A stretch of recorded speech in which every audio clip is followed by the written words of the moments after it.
Now there is Radio Generation's The People's Breakfast. Curious and bold, getting facts from the shadows. That's what it is. Now, as the city wakes and secrets stir, a bright new voice shines.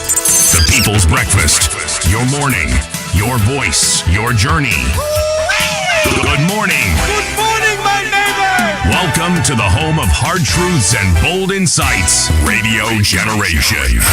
Yes, indeed, it is the home of hard truths and bold insights. Radio Generation 88.8 in Nairobi, rgk.co.ke across the world. That's where you can find us. My name is Malala Mbuvi. Radio Gen KE, that is on Facebook, Instagram, and also on Twitter, TikTok, YouTube, everywhere. You gonna get tuned in on the People's Breakfast starting now. My name is Trisha. How are you? All right, so if you're tuning in right now, which I hope you are, that means that we're gonna be going together into the news. So why don't you log on to rgk.co.ke so we can see what is trending. Meanwhile, what day are we celebrating today, Patricia? Today is International Plastic Bag Free Day. International Plastic Free Day. International Plastic Bag Free Day. Okay. Yeah, this is a day that raises awareness about the environmental impact of plastic bags and promotes the use of sustainable alternatives to reduce plastic waste. And you know what? The funny thing is, this country, a couple of years ago, I really can't remember how many, but a couple of years ago, you remember we banned plastic bags? I remember very well. But do you know we still use them? Well, nowadays, by the way, you know, when you go to the shops, yes, you go to the mama mboga, yani imerudi tu as usual. You hata utashanga like, see, Nikama, it's like it wasn't even banned. Do you know sometimes hata unaenda kwa shop and somebody is like is wrapping your good that you've bought with that plastic bag and you're like, oh, where? Anaanza kuambia kimbia uingie kwa nyumba haraka. So like, you see, the thing is, I think it was a good idea, a noble idea, and definitely something that we should do. However, the one thing we didn't do while we were doing this whole banning issue, we didn't give alternatives. For instance, utafungia nyama wapi? But people were given, we've been using before. Tumekuwa tunafungia nyama na nini? Tumefunga na magazeti, tumefunga na other. But you see, it's not healthy.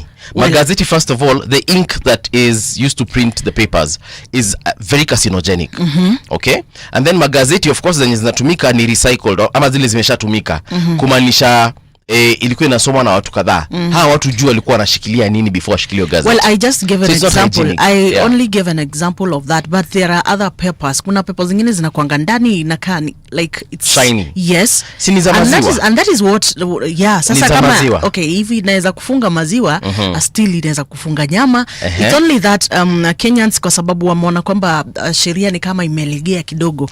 Then they also now start your hide and seek game. I honestly think it wasn't well thought out. It wasn't, because if you go to other countries, even a place like US, they're still using plastic bags. I feel like their way of recycling, reusing, and just disposing of those papers is better. I'm not saying that we bring back plastics, obviously not. I'm just saying that we need to innovate better packaging materials, but most importantly, we need to learn how to get rid of waste. I actually saw, I think a couple of days ago on YouTube, I saw an advert that just appeared out of nowhere about how the German citizens dispose of their waste. There's it's an infomercial. Yeah. You know the way here there's a commercial for your favorite soda or your favorite margarine. Huko wako na advert ya kuelimisha wananchi. And they have it in both German language and the English language, because obviously German iko na watu wengi, si ndio? Yes. So they teach you, they teach the audiences how to dispose of waste. So that means wanakuonyesha venye utaweka zile vitu za kurecycle, zile organic waste na zile zenye haziwezi tumika tena kabisa. And I think we need to do that here in Kenya. Yeah, I think the problem, biggest problem in Kenya most of the time is rushed decisions. You see, I don't know whether when they are planning to pass these laws, when they are planning to put in these rules, if they do sit down and do some feasibility study, like tukisha simamisha hii, these are the options that we have. And for Mama Mboga, yes, for your butchery, and about even informing people, about training people. Those are things that they needed to consider. Well, but I think, I think everything was just going on well. until now Kenyans wameona kwamba sheria ni kama kidogo hakuna mtu wa neema anakuja kumwangalia. So somebody just decides now let me just go and buy plastic, but wacha niuze. And initially watu wamekuwa wakitumia some other watu wamekuwa tu I think Kenyans hapa nadhani ni sheria tu ndo kidogo ijashika laini. Well, we suffered the failure we suffered that failure ama consequences of rushed decisions, yes, then but mpaka sasa everything so far should have been now working well. It's only that we are just ignorant. Let's wait and see if things will change. Yes. Next. Well, our train RGKE, a train taking us also to this one person, Rumi, who said life is a balance of holding on and letting go. Life is a what? Is a balance of holding on and letting go. It's true. It's a balance, because you have to realize there are some things you should hold on to. You know, things like your family, things like your values, things like your job, your career. Hizo ni vitu lazima you hold on to, but also there's some things you just let go. For example, a relationship that isn't working, let it go. A job that isn't working, a career that isn't working for you, let it go. Do you know there's some people who wanakwamilia mahali?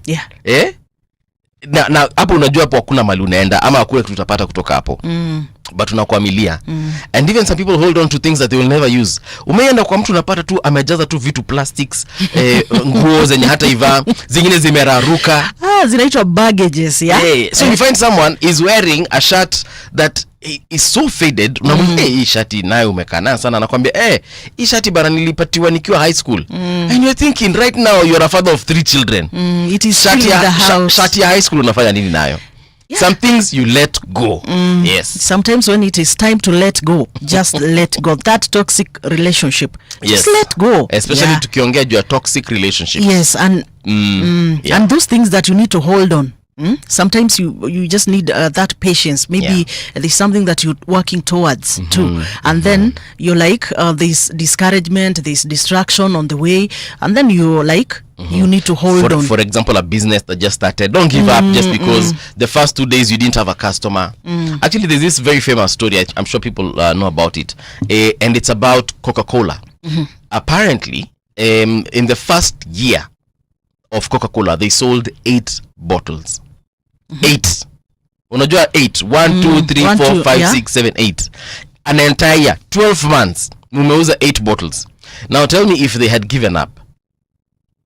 Right now tungekuwa tunajua kitu inajulikana kama Coca-Cola. So if there's a success story you're looking for, that one right there is a success story. So there are some things you hold on to, your passion, but there are some things you just let go. Aya, tumemaliza na train kabisa. Train imerudi hapa RGK. Imeenda George Padmore Ridge. Imeenda parking. Sawa. It's time for us to get into the top stories that have been making headlines in the last couple of hours. So if you haven't logged on to rgk.co.ke, kuna vile utaachwa nyuma. And the first story here is about a slain hawker who was shot a couple of days ago, rather a couple of weeks ago, in the CBD during protests. And this is what the story says.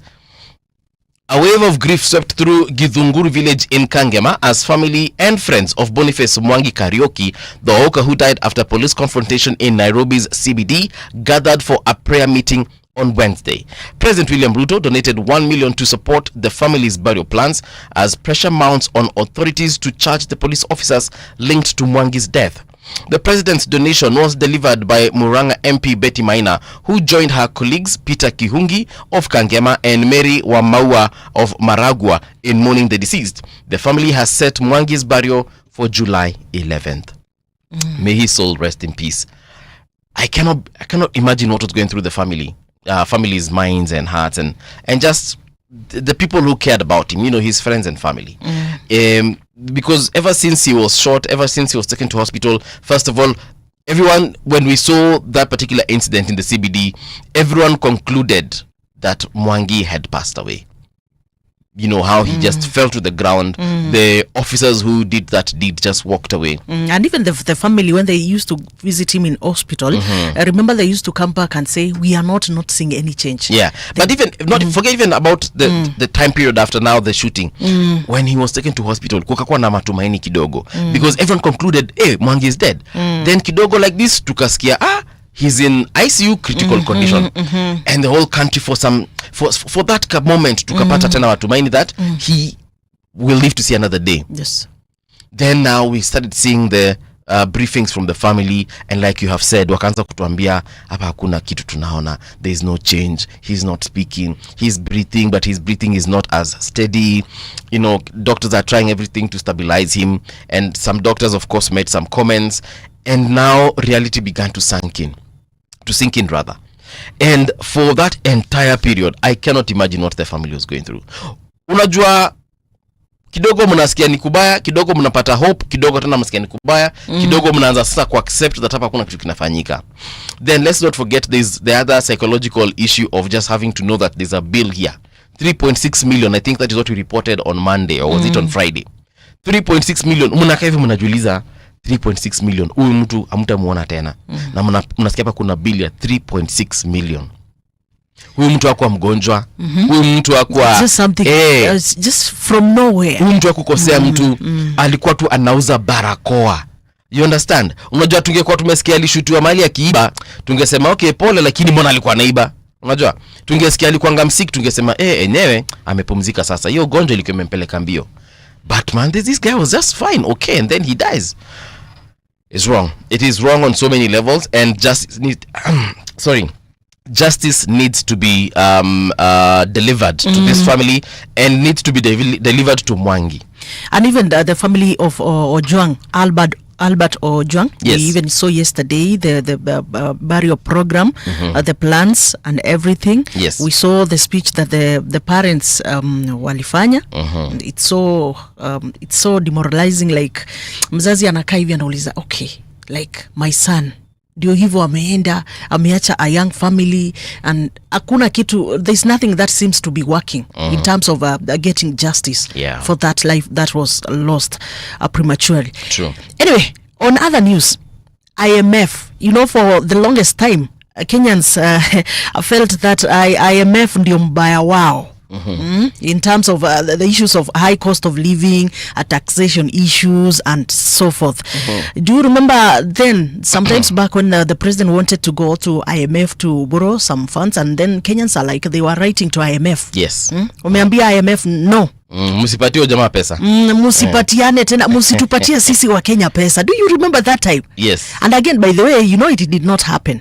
But then now, when you get inside IMF, there are so many other things. You know, when they give you loans, of course, they would want to see accountability and so forth. And of course, they have a very big influence of our bills, our financial bill.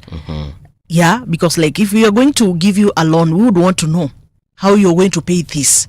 Now, the only area where I felt like they are not doing their best is the area of now corruption. Like, if maybe our president, maybe not even our president, even from another country, if they're coming for a loan, and this loan is meant for development, like we were told here that tukienda kopa nje, it should be for development. Yes. Then you are not seeing the development. Why are you again giving that loan?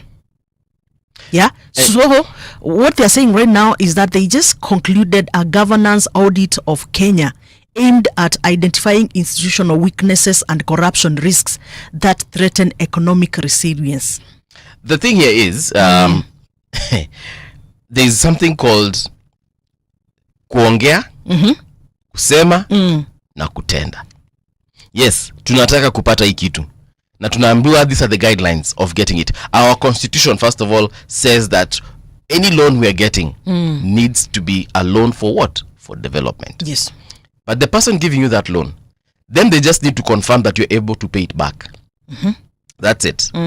Even today, if you go to your SACCO to borrow money, that's why you have guarantors. Okay? They guarantee you, then you're given the loan. Whether that loan you will go and burn that money in a jiko somewhere, it's none of their problem. Let me tell you something. If you get that money and you go build a house, it is also none of their business. If you take that loan and open a business, pay ni shida yako. Then they just need to confirm that Patricia Wayo is able to pay this this loan. Because you see they're in business, hawata kunyima. Pia wewe customer kikuja kwa duka yako kununua mkate, wewe unajali anaenda kufanya nini na mkate? No, if you're buying bread and you're paying me in cash, it is none of your business. After you step out of my shop, exactly, none of my business. But so, when you're coming to borrow, you are borrowing. Have you not gone to the bank and you're requesting for a loan to start a business? First of all, they will come in even and they want to examine where are you doing this business. And actually, they also have a duty and a responsibility to train you, educate you if it is business, because they are like that is a way of minimizing the risk of that loan not being paid. Because if I give you money, the money is meant to go and start a business. Now then ukienda, you are not starting that business, umeenda kukula. I have a responsibility because utapotea na pesa yangu. Sasa cha nikwambia, the reason I've used bread as an example, I just wanted to compare it to the fact that even them as long as you have demonstrated that you will pay. So wewe mtu nimekuja nimekupatia 50 bob ukanipatia mkate. Ala nikikukopa hiyo 50 bob. I mean huo mkate. You know this is Paul Mungala Mbuvi anakuja kwa duka mara kadhaa, ananuanga mkate hapa, so I am sure he will pay back. There's that ka goodwill. You know, yes. So same thing with this akina IMF and World Bank. Yes, of course they need to know what the loan is for. But that is just a formality. Because how many times have we borrowed money as a country? And that money has ended up in people's pockets. The famous Eurobond. Pesa ilienda ikakopwa. That we never used it for the purpose that it was supposed to be used for. And that is why I said one of the areas that I felt maybe ni kama they are failing is just that part of ensuring that this money has been borrowed na inafaa kwenda kufanya jambo fulani. And the only other way with banks, I have ever taken a bank for a bank loan for some business, and I'm telling you, first of all, they will even give you that training. Watakuuliza biashara yako iko wapi, watataka kuja kujua hiyo biashara iko wapi. They would want to know even the progress of that, the progress of that business. So now, same applies to this one. Even like in the IMF, they do that. When they give you a loan, it's not that they are not putting, okay, here's 6 billion, go do whatever you want to do with it. No, they confirm that yes, so Kenya is borrowing a loan for what, for purpose? They want to build the SGR, or they want to build a road, or they want to build a hospital, or they want to pay whatever. They give you that loan because mumesema mnenanga muna make kesi yenu. Our ministers, our PSs, they go there na wanajitetea. The president is there, even envoys wananga kwa najitetea. Pesa inatoka. The moment pesa imeshatoka ni hivyo. By the time they follow up and find out, ile barabara mlikuwa mnasema mtajenga ya Isiolo to Mandera imefika wapi? Of course, by the time mnakuja kuuliza swali, we know what happens. Siasa mingi, kelele, story.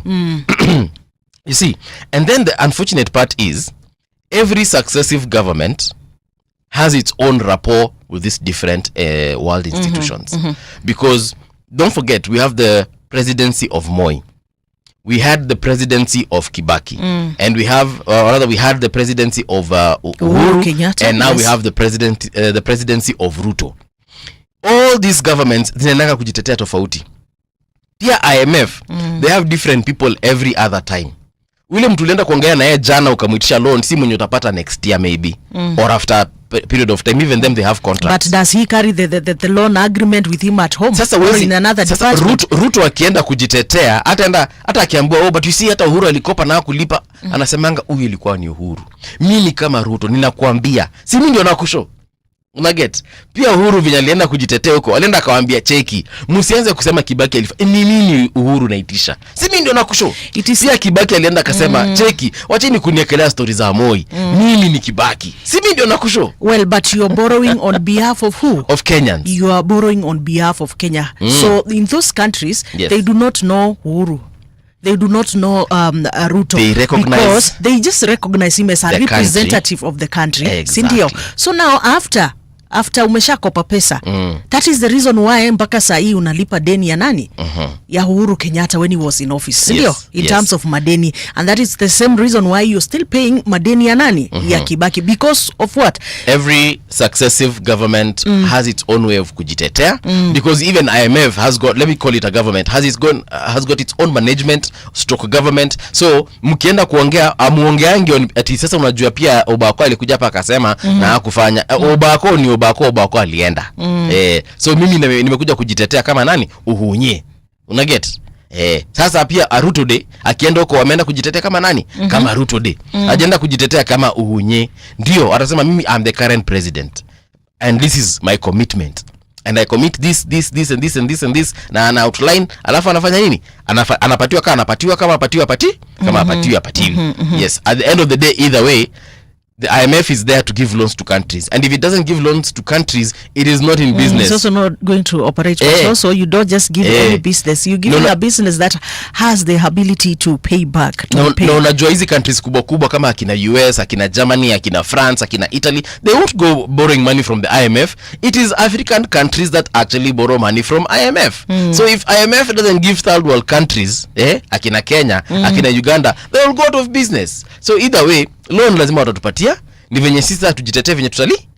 Venye watu watalipa. And that is why tunakuja tunaekewa mataxes mnagongo huku. KRA nasema venye itakuja wachukue pesa yenu, all that. Well, my point actually was not even ati kwamba tutalipa ama tutalipa. My point was if we are borrowing these monies, we want to see like hii pesa imekuwa borrowed to construct this road, to do this and this and this. That is what basically we want as Kenyans. And if there is a way they can hold these leaders accountable in terms of if you have borrowed this to go and do a road and you have not done, next time you're coming back, you're not getting a loan. I think it will just put some sanity. It will also put some discipline in terms of the borrowing. Si ati kwamba utakuwa na keti hivi because you've become the president of the country na unatoka unaenda kukopa. When there is that push for accountability, when there is that push for like, if you are not accountable for what we have already given you, we are not going to give you back again another loan. Then I think that will work for us because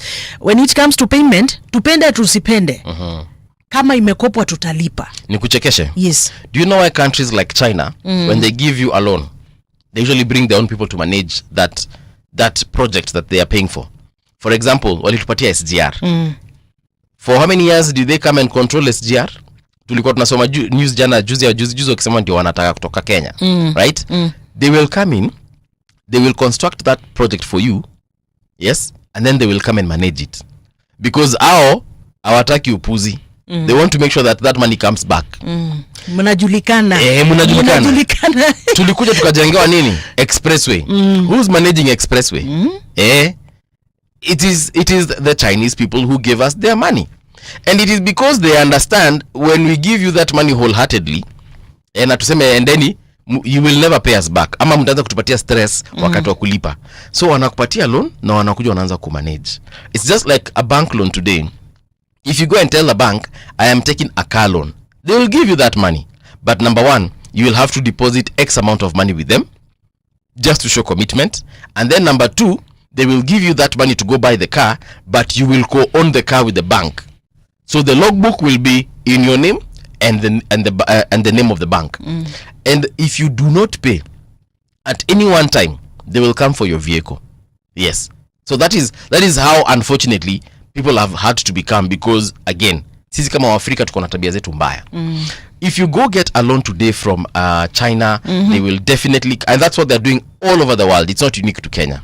So Africa, itabidi either it's a good strategy for them. Either we start, but now you see they come, they build our roads, they bring their workers from China, they build the roads using their personnel. Na wewe uko hapa tu Kenya una kazi. That's why I'm saying for them. Na bado wewe utalipa loan. Yeah, to them, it is a good strategy.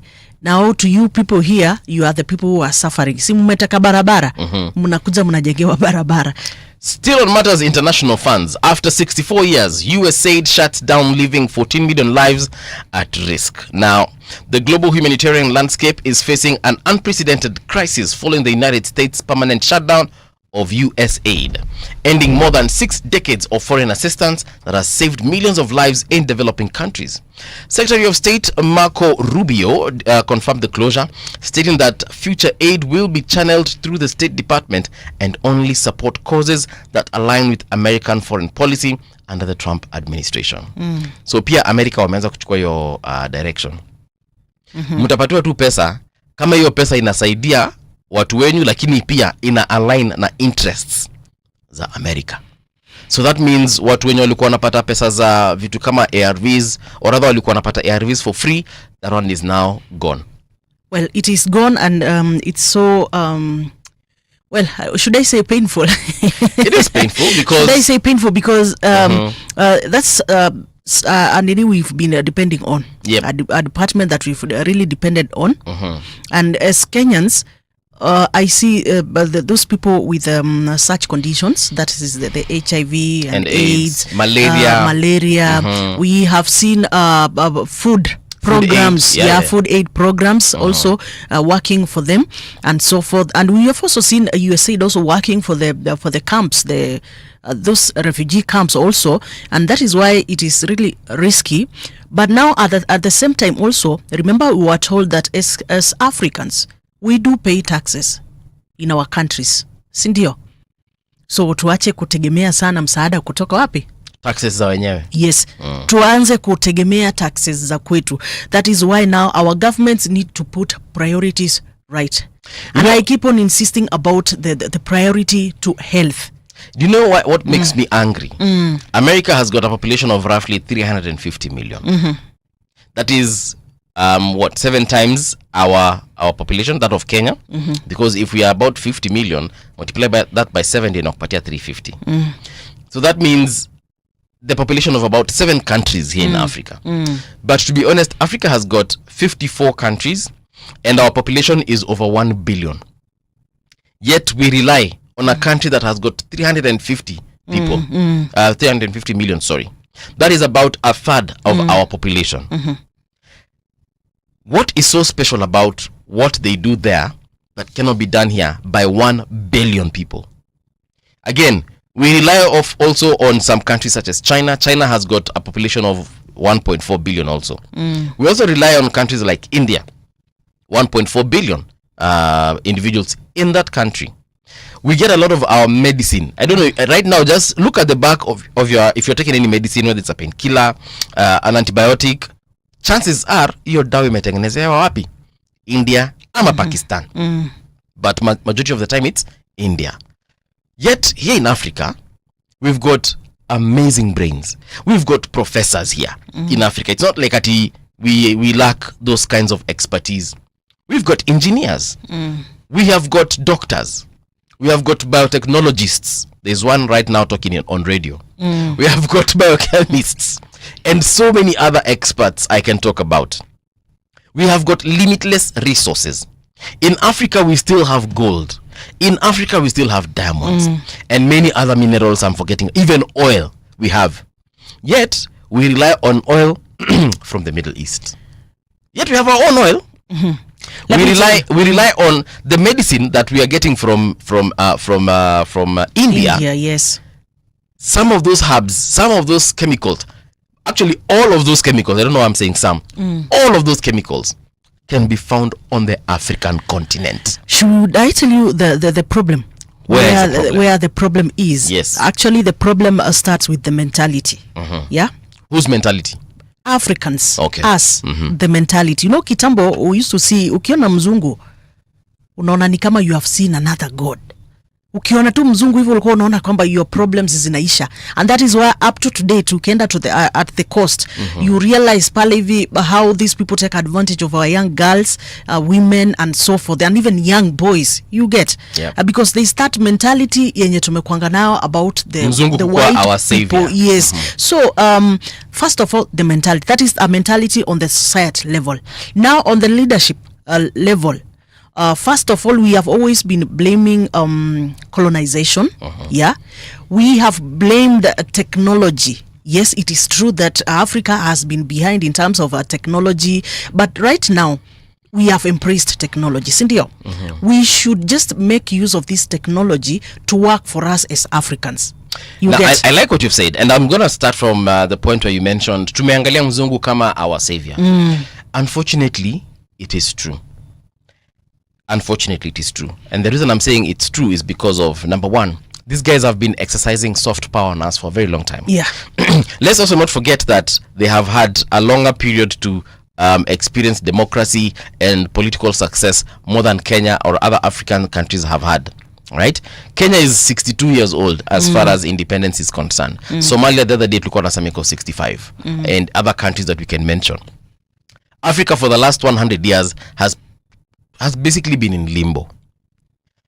The white man or the Western powers have been exercising soft power on us for a very long time. Today we play football and we love football. Why do we love it?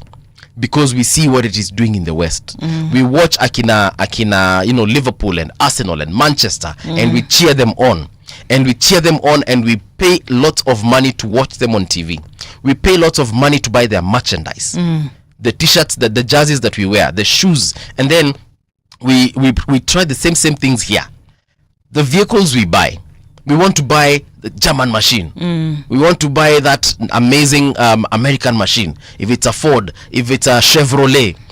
These countries have been exercising soft power on us for a very long time. And they have known that, and that is why they come and they influence and they interact with our leaders to ensure that us guys do not develop. Because I asked you a question, why aren't we able to build factories here in Africa that will manufacture these ARVs for us? What is so difficult? To date, we are still importing painkillers. We are still importing painkillers. Do you know how crazy that is? And we have good research centers in our country, like we have Yes. the KEMRI, Yes. and you saw the other day even KEMRI inapunguziwa budget.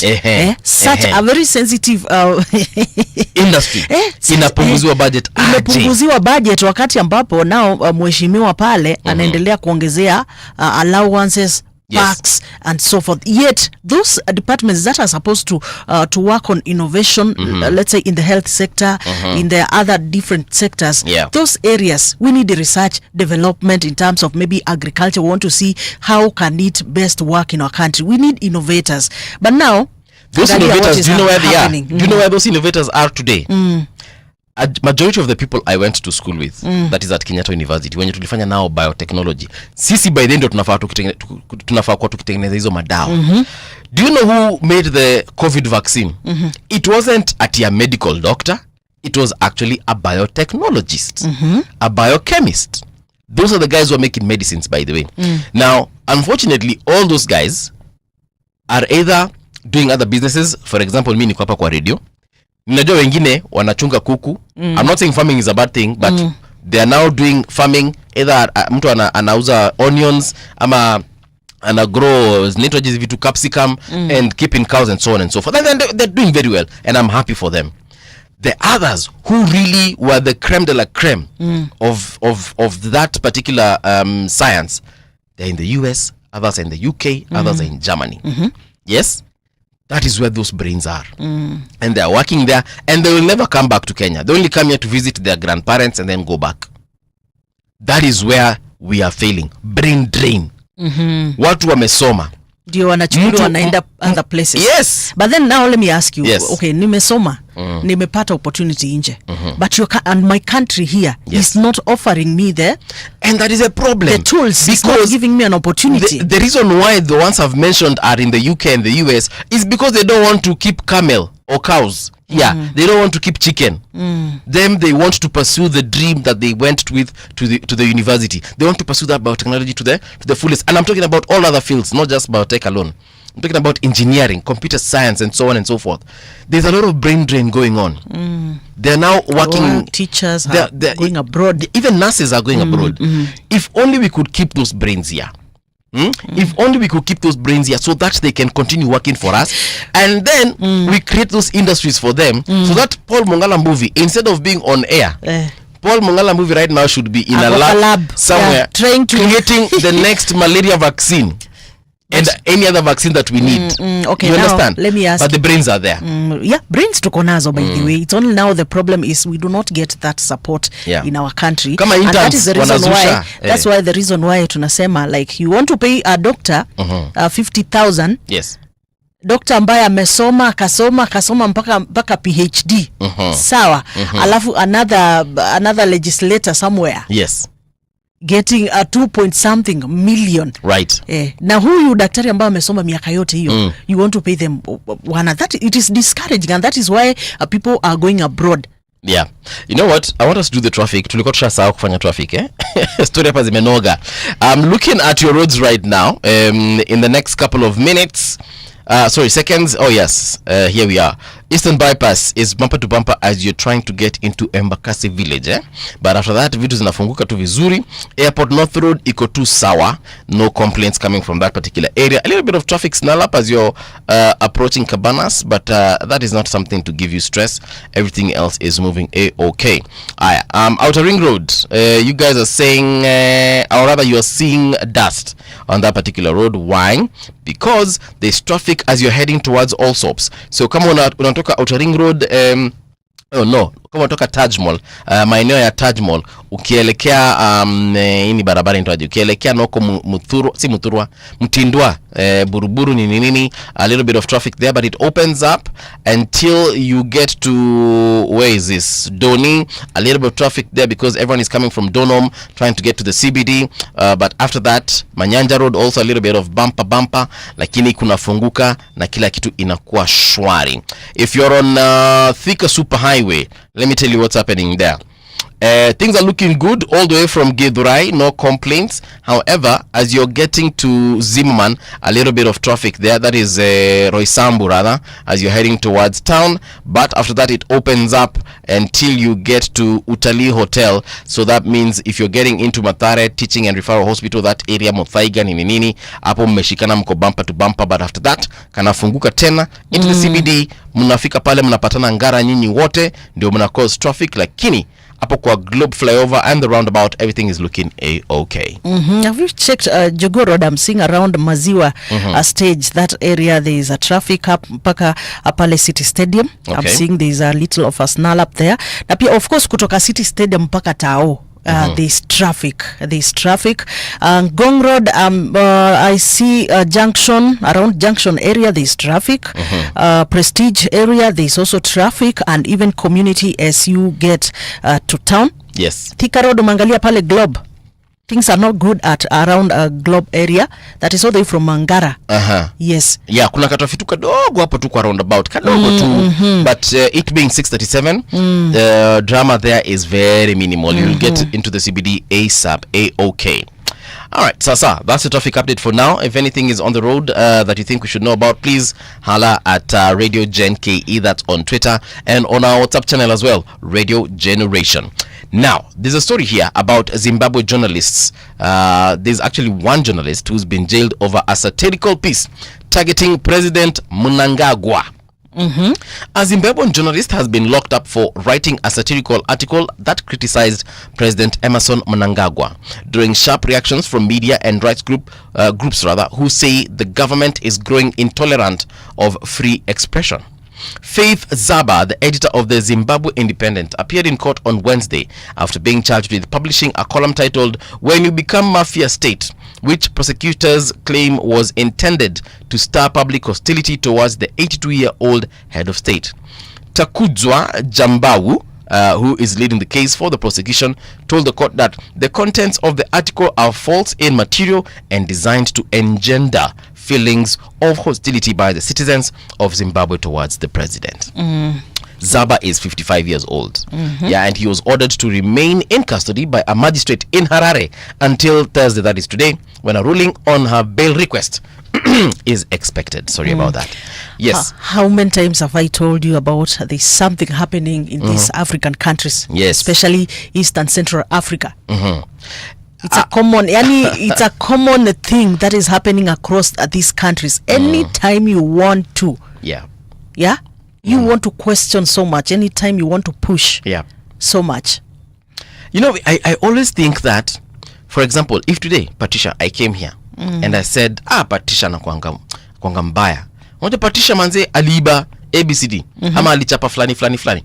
I feel like instead of you becoming hostile towards me, if you know what I'm saying is false, please show people the truth. Tell them, Mbuvi anasema niliba kikombe ya mdosi. Aya, mdosi ndio huyo hapa hivi, aseme kikombe yake ni gani niliba. You get? Evidence iko wapi niliba kikombe chake. Number 2, anasema ati mimi ni nafanyanga hivi na hivi. Just come out and tell people the truth.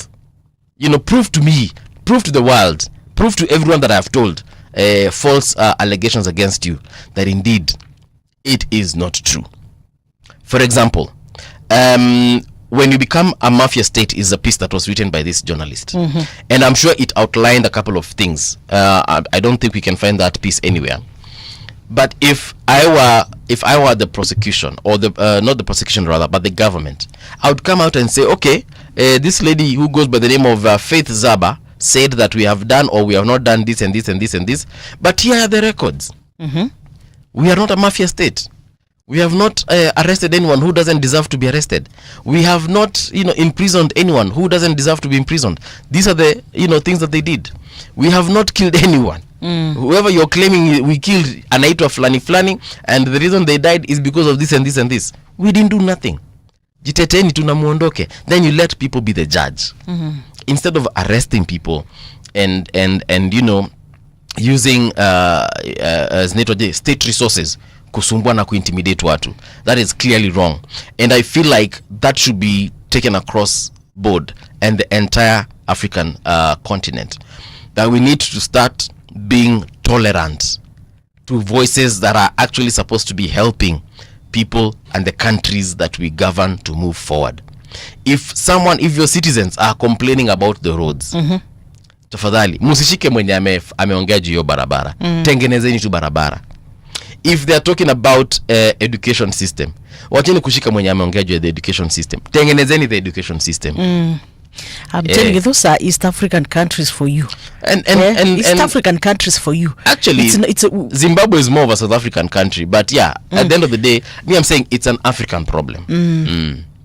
It's an African problem. Hii story ya kushika mtu just because amebonga, hapana, vitu zingine bana.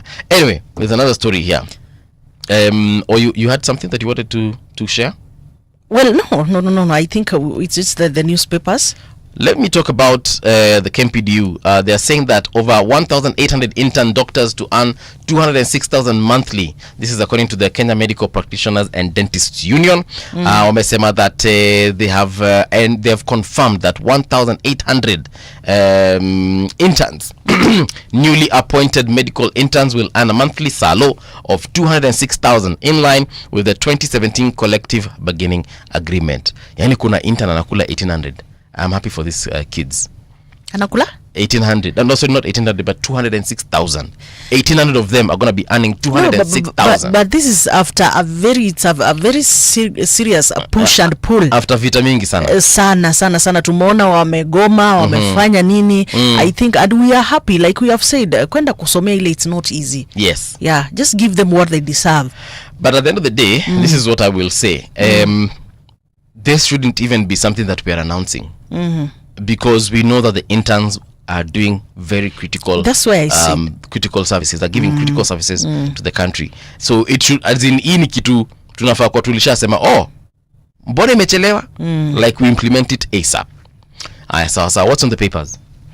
Well, the newspapers, we have the People Daily with us here, and the biggest story there, it's opposition headache on peak to host Ruto. Yeah, and this is what it says. This is what it says. They are united on a bid to take power, but unable to settle on their presidential candidate. On page 4 of that newspaper, I think we are talking of the opposition, and that opposition, we are seeing so many leaders there. Tumeona Kalonzo, tumemwona Matiang'i hapo, tumeona kina Eugene Wamalwa, tumeona Rigiji, the former DP, right. Tumeona viongozi Martha Karua. We are seeing so many of them, but now they are saying that the headache there, yes, ni nani atachukua? Who is this who is able to go in the ballot with nani? Ruto. But we also said that at the current state of affairs in the country, there's no one who has got the spine. Sure? And there's no one. Are you sure? There's no one. With this combined effort. Mention them. Tuko na Matiang'i pale. Tuko na Maraga. Sema mimi nilikwambia hapo hakuna mtu. Hakuna mtu. Na tuambiane tu kweli. Tuache kuwa chocha. Yes? Tuache kuwa chocha. And these are my views, eh? They are not the views of RGK. These are my views. We do not have anyone right now in opposition who can offer Kenyans anything new. All these fellows, apart from of course Maraga and Omtata, there is absolutely nothing fresh. Nothing. Hakuna kitu Kalonzo anaweza katuambia saizi yenye hakutuambia in the previous campaigns. Hakuna kitu Martha Karua anaweza katuambia saizi yenye hakutuambia in the previous campaigns. Unless watuambie tuisikie tuseme, "Oh, I hadn't thought about that." There is absolutely nothing.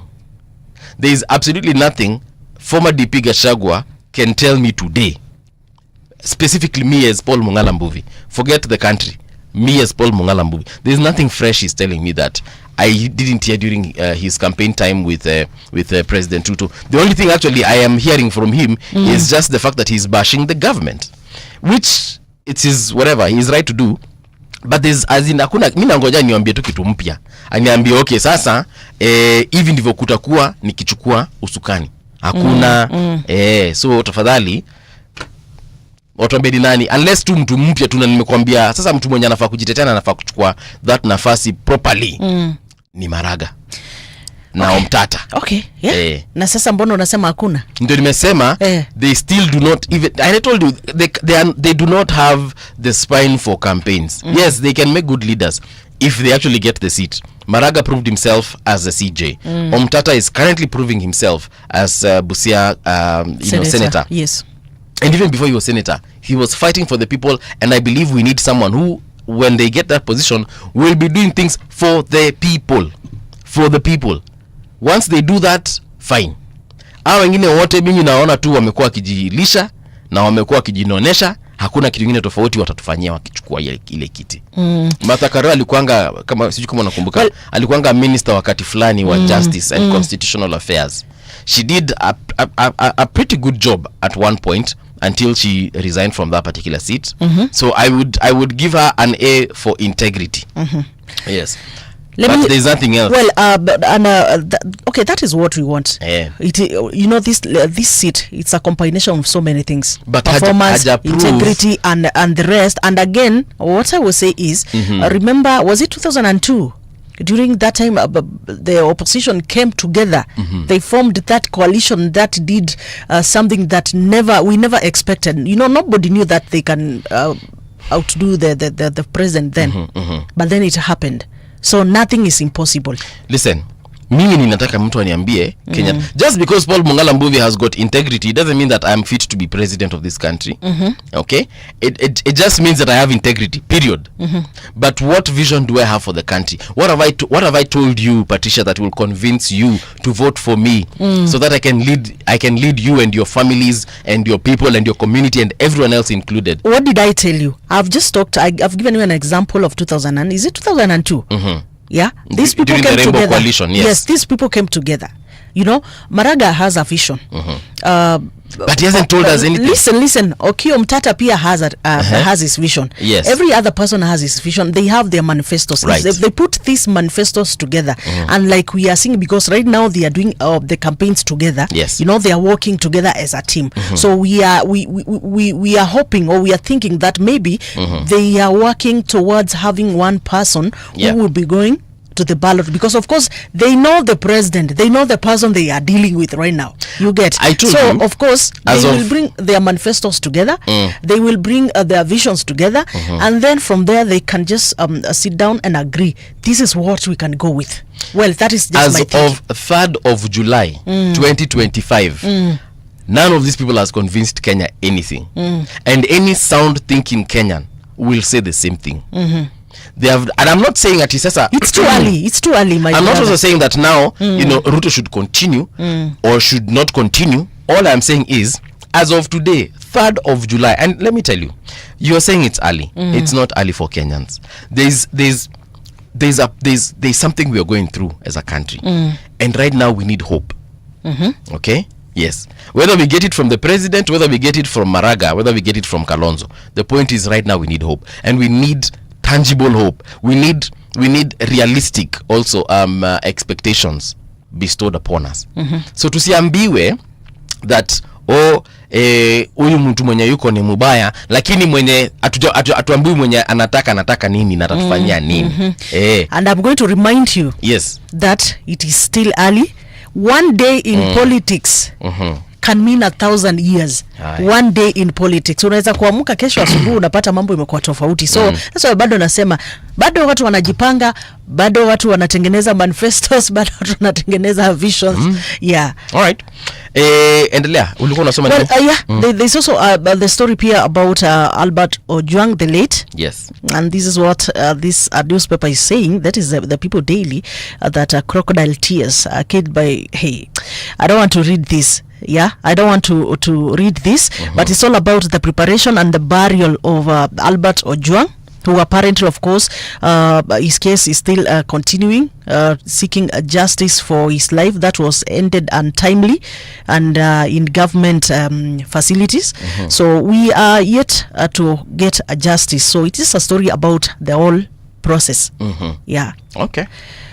Well, the Daily Nation, united in greed.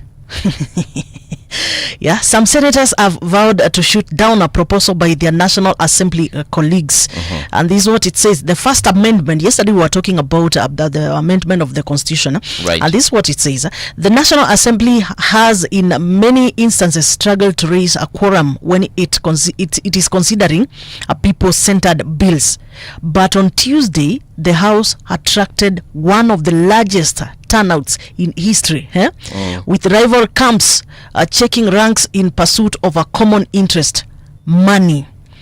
In their never-ending desire to line their pockets, over 300 members voted to change the constitution to put under their control 3 funds declared illegal by the courts. Yeah, we discussed that yesterday on pages 1 and 4 and 5 of the daily newspaper. Yep, and I can see also a story on Esther Passaris, a gun for hire. Nairobi County Women Rep Esther Passaris proposed to amend the Public Order Act to designate assembly and demonstration zones in the country. May not be her original idea, and she may have been approached to be the face of it, according to parliamentary records. So, tunajua ya kwamba this thing obviously wasn't originally hers, but nonetheless it is here and we have to deal with it. And we just hope that they will see sense, because this is not an Airbnb. The parliament is not an Airbnb where we have to make reservations to go. You want to say again, it is our house. It is our house. The State House is our house. It is our house. Yes. Na si tafadhali. We need that is where we go see our leaders bana. Yeah, si nyumba ya mtu mahali ati wanalipanga rent yao. Hapana, ile place ni yetu. Maji wanakunywa kwa parliament ni sisi tumenunua. Choo wanatumia kwa hizo parliament ni sisi, is our taxes. Ni sisi tunalipa zioshwe. Yes. Na wenye wanaziosha ni sisi tunalipa. So wanafaa kujua hata speaker mwenye ameketi hapo, hata Esther Passaris mwenyewe by then sisi tunamlipa. Yeah, of course. So tafadhali musianze kuchukua hizi properties zikuwe personal. Si personal. And again, you need to understand that most of these bills, of course, that are affecting them directly, you can be sure that zitapitishwa. Yeah, watapitisha. Na hata hiyo public participation yetu mnaenda kufanya most of the time anakuambia usijaribu kusema hivyo. Usijaribu kusema hivyo. Ati watafanya nini? Nakwambia let me ask you. Mali Kenya imefika saa hizi. Let me ask you, I've just read a story about the money issue, that bill about issues za pesa. Yesterday we were talking of the that national county, the NC, what do you should call it? NGCDF. Yes, we were talking, and you have heard that they came in a number that has never been seen. 300 of them, and they supported that bill. Ikapita ambapo we are still saying it is illegal. You heard yesterday here when we were discussing it is illegal according to our constitution. Like our guest yesterday told that it is like you are touching the structure, the foundation of the constitution. But you see, they all of them walienda na wakapitisha. Sasa tanikwambie kuna vitu zingine amwezi cheza nazo. Yo CDF it has been there. Kenyans have been very comfortable with it being that way. Of course we didn't know better. We didn't know the nitty-gritties until now legal experts come in wanaichambua vinyo wanaichambua. But I can tell you that is something we can live with. Our MP having some money to control, that is something we can live with, because at the end of the day, it's been there. We have had it for the last 60 years that we have been in existence. However, when it now comes to this issue of a new law, this is a new law that they want to pass. They want to pass this so that we can be curtailed. Do you know what's in that bill? It's not just about cordoning off what is it called, parliament or state house. There are some things inside that bill that are not making sense. For example, now you will need to tell the police, number one, your route, the route that you're going to use in terms of demonstrations. Your route tunaweza waambia haina shida, and that is hata iko hiyo bado. Yes, yeah, that's okay, we can tell them the route, haina shida ya route. But now you need also to tell them how many people are going to be in the protest and the things that you're going to chant in terms of slogans. Okay, what you're going specifically what you're going to say. That cannot work. You know why it cannot work? Because number one, how sure am I nikiplan protest up a town, I'll be me and the Radio Generation crew, or it's going to be me and the entire media fraternity? I am not sure. Yes, so I will say I've invited every Kenyan, 55 million of us, me have invited. Or I can say you can say an approximate. Yeah, or if I can approximate and say I feel like we might be 100,000. I'm not sure, but from what I see on social media, nikiandika hizi vitu naonanga I get 100,000 likes. So I might expect 100,000 Kenyans to be on the streets with me. But what if they come 1 million? So now what happens? I will be charged for nothing. Nitaenda kotini na nifungwe bure. Aya, tumesema slogan zetu zitakuwa zimeandikwa United in Greed, United in Greed. Hizo ndizo slogan tutakuwa tunasema. Then tufike pale kwa streets, some random person from Kibra or from Kitusuru or Karen, 3 term mtu akuja sema vitu zingine. Now how do I get myself out of that? Yet I'm the one who requested for the permit. Yes, I told you we're going to use Kimathi Street. Then other protesters decided to go to my avenue. Now what do I mutanishika? This is why it is called a draconian bill. There is no way I can manage 100,000 people and tell them what to say or what not to say, because yes, we might be having an issue, but everyone is experiencing that issue differently. Ukikosana na mama yako umwambiangi sasa mam ati this is how I'm going to cry towards this particular shida niko nayo. You do not tell your mom how you're going to cry. Your mom doesn't tell you, write to me, you will cry from this time to this time and you will cry in this slogan or no. Kama kitu imekuumiza unatoanga emotions zako venye zinatoka, ndio mama yako akuja kuambia baba tulia, shika maziwa kunywa, tulia. Well, what I was saying, I don't know whether you understood me. What I was saying is that our legislators will agree on 101% on issues that are directly touching them. Let them agree. Like this one, they will agree because of what?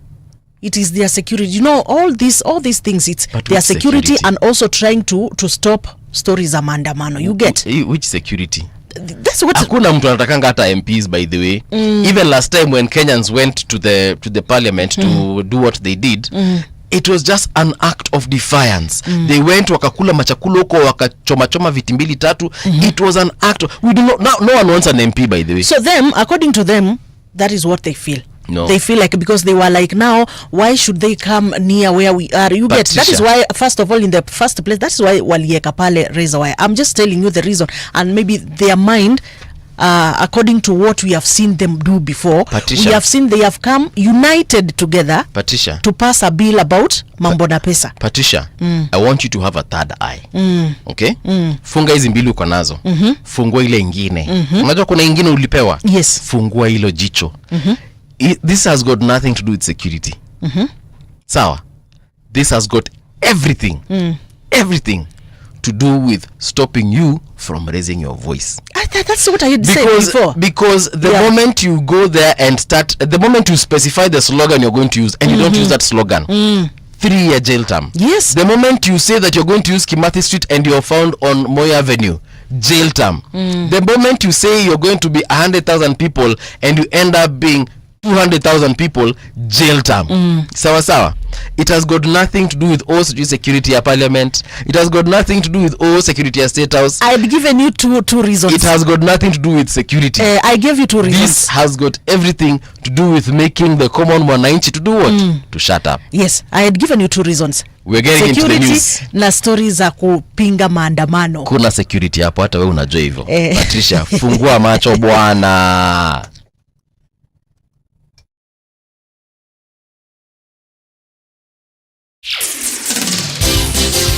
It's 7 o'clock.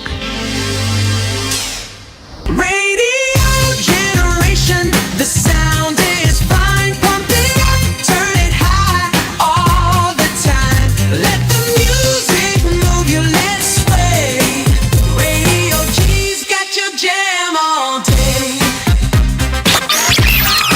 Radio Generation, the home of urban soul.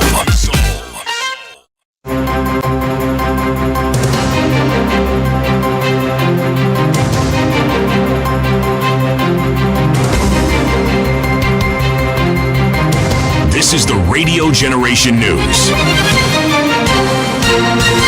Good morning, I'm Winnie Maganga. The court has granted bail to 3 activists who were detained over allegations of planning acts of violence and property destruction during the 25th June 2025 protest. The 3, John Mulingwa Nzao alias Garang, Mark Amiani alias Generali, Francis Mutunga Mwangi alias Chebukati, were arrested by DCI officers on June 27th near the Konza City area. They were accused of allegedly coordinating social media channels and posts that incited violence, widespread destruction of property and theft during demonstrations. The Kibera court granted each of the suspects a cash bail of 200,000 Kenya shillings. The magistrate has found that there were no, extraneous circumstances that would lead to them being held pending investigation. The magistrate has also found that those allegations that they were fleeing from the jurisdiction are not true, they are baseless. And I believe that our people are behind us. And also in this exercise, sisi lazima tupambane kabisa. Those responsible for my son's death will always remain troubled. These are the words of Meshach Ojwang, the father of slain teacher and blogger Albert Ojwang, who was killed in police custody last month. Speaking during a requiem mass at Rejoice in Nairobi on Tuesday, Meshach said that his son's blood was innocently spilled, while those behind his demise remain unpunished. Meshach drew reference from the story of Cain and Abel in the Bible, saying that Cain was always haunted for killing his brother. Basi wajue kwamba watabaki na heshima, watabaki na utajiri na sifa za aina yote, lakini hawatakuwa na amani katika maisha yao.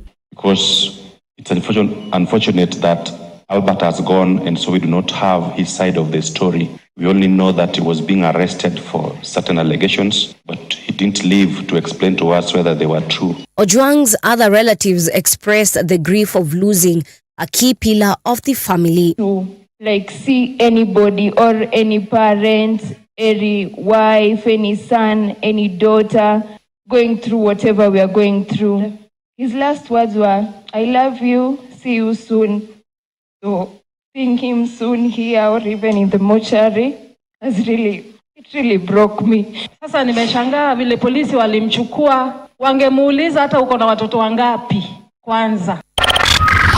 Samson Talam, the officer commanding station at Nairobi's Central Police Station, has been granted time by the court to determine how he wishes to proceed with the petition seeking an inquest into the death of blogger Albert Ojwang. Talam is linked to the events surrounding Ojwang's death on June 8th while in police custody. He has approached the High Court requesting that the matter be handled through an inquest rather than a criminal trial. His lawyer, Dunstan Omari, informed the court that the majority of the reliefs sought in the petition, about 90%, had already been overtaken by recent developments.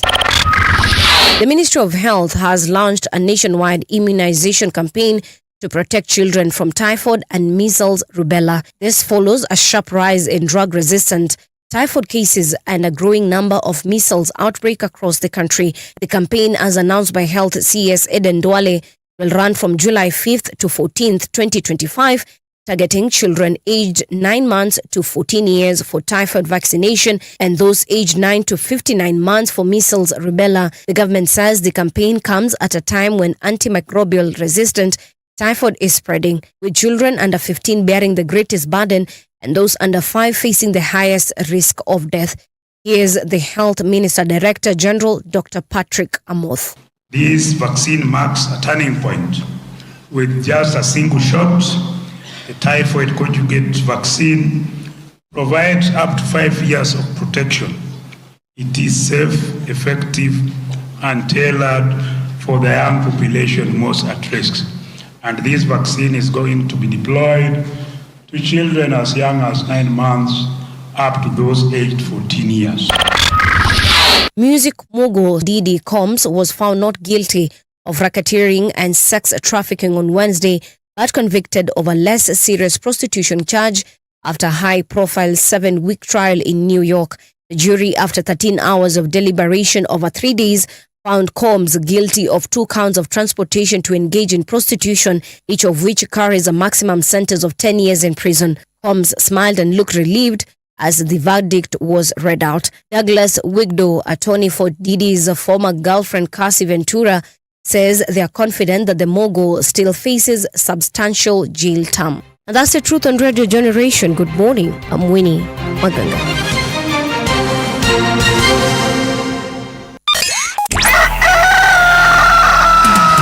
In the beginning, there was morning radio.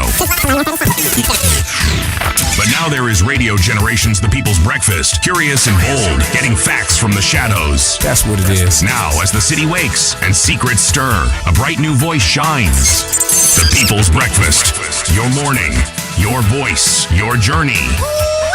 Good morning. Good morning, my neighbor! Welcome to the home of hard truths and bold insights. Radio Generation. A very good morning to you. Welcome to Radio Generation. My name is Mulala Mbuvi. The time right now is 6 minutes past 7 o'clock. Welcome to the time where we like having our morning conversation. And today we're going to be having an interesting one because we have a VIP in the studio. We're talking about the Deputy Governor of Wajir County, that is Ahmed Mohamed Abdi.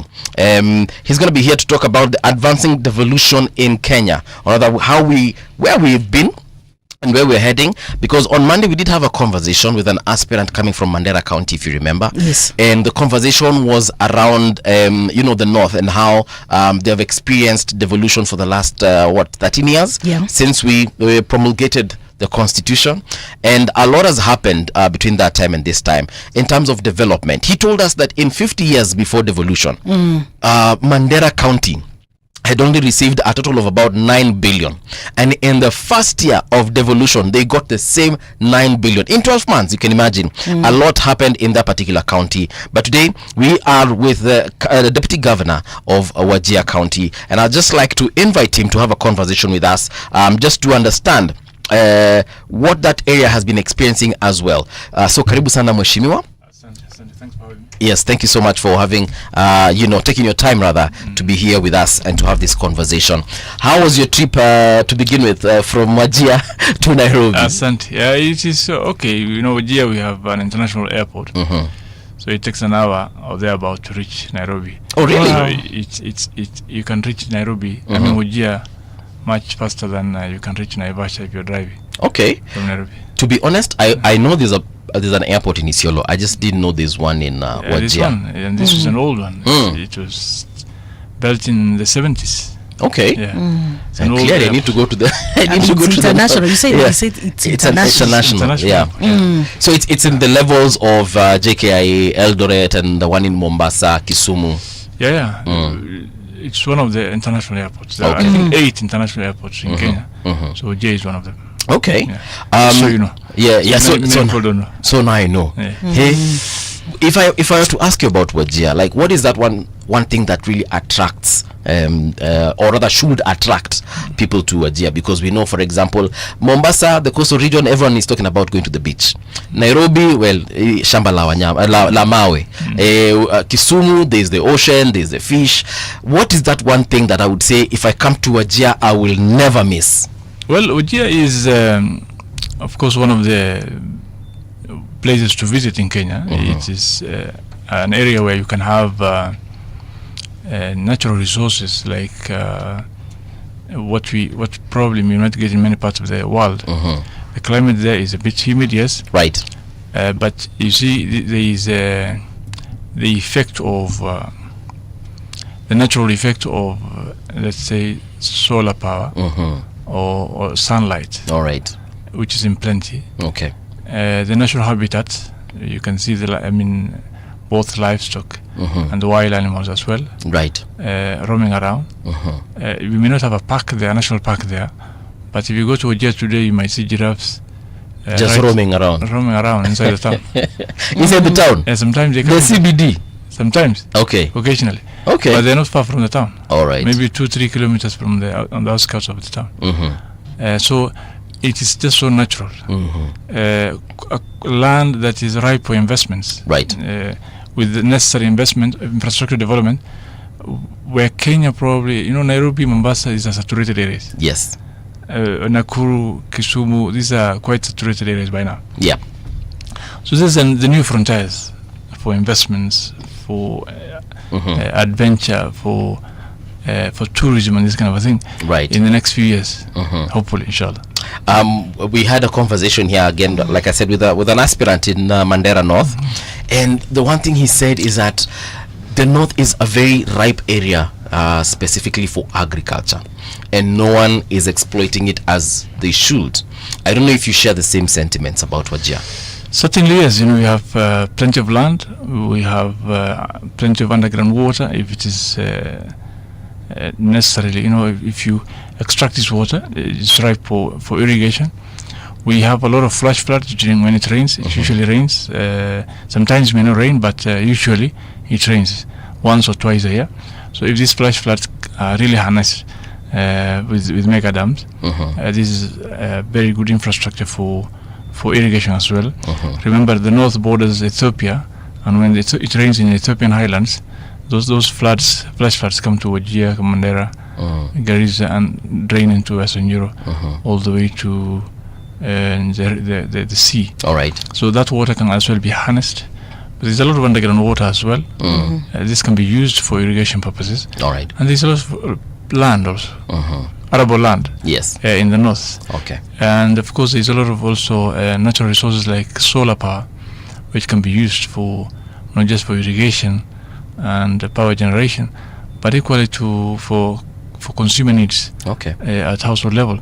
So there are a lot of resources. Yeah.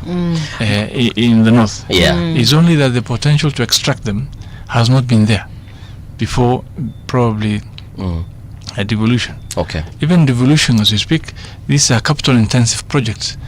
Probably county governments may not be able to invest in most of these capital-intensive projects, but the national government, with its immense budget, can do, or with, of course, PPP and other engagements. Right. Public-private partnerships can be done as well, and we have a lot of potential. Our comparative advantage in the north, for now, without much investment, is livestock, and this livestock contributes to about 12-13% of the GDP without much investment. Forgive my ignorance, but there's this notion that the north is a very arid area. What is the livestock eating there? Because I think you're the third person coming from that area who's saying that we have livestock, and we, the camels and the cows and the goats. And growing up, I was taught that area is more or less the arid areas of Kenya. It doesn't receive as much rain, and you've just said it here. So what are the animals eating in the north? It's not dry as the picture may be. It's asal. It is an asal area. It's semi-arid. It's not purely arid. So it rains. It may not rain as it rains in Nairobi or in other Nakuru or let's say Eldoret. but at least twice a year it rains sometimes, most of the times. Okay. Sometimes it may not rain for some seasons, but it's semi-arid. So when it rains, there's plenty of fodder, but there's also because of the extreme heat during summer, that grass may dry up quite fast.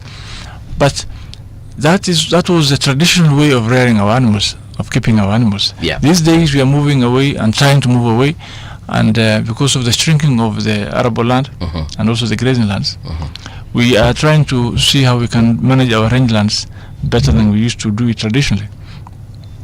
We want to move to what we call feedlots, where we create a lot. A lot is just an enclosed compound with the necessary infrastructure in terms of water and the growing of grass, so that this grass can be stocked for dry spell during the dry seasons. And the animals can be brought in during the dry spell, or for purposes of commercialization of our livestock. Let's say you put the animals in that yard or in that lot with the grass already in place, and you fatten them and finish them to make them disease free, ready for either local commercialization, locally to be sold locally, right, or for international purposes as well. Okay. So this is the thinking behind it. We have all the potential, and I told you, remember, livestock without much investment, there is no there was no investment beyond what me as an individual or you, Patricia or Mbuvi as an individual could invest. Yes. That was at the individual level. Now the government is moving away from that. We credit the president for operationalizing the Kenya Livestock Development and Marketing Board. Right. That was done, I think, in February this year. All right. With that board, it is now a value chain that can be exploited very well, just as we do for tea, coffee, pyrethrum, and other agricultural crops. But as we speak, livestock contributes 12% of our GDP without much investment. 12%? Yes. And imagine if that investment is done just as we do for tea, sugar, coffee, or any other value chain for that matter. We can really spur the economy of this country quite fast, not just for northern people, but the people in the north, particularly for Kenya. And I can tell you, northern Kenya at large is a new frontier for development, for investments. Yeah. Okay. Well, every other governor is praising the devolution. Yeah, he's praising devolution, and especially from the northern part of Kenya. Trying to look at what are some of the key, unique things that you may say we have achieved from devolution from your county. Devolution was probably, is the one of the most impactful, I can say, progressive component of our new constitution, 2010 constitution.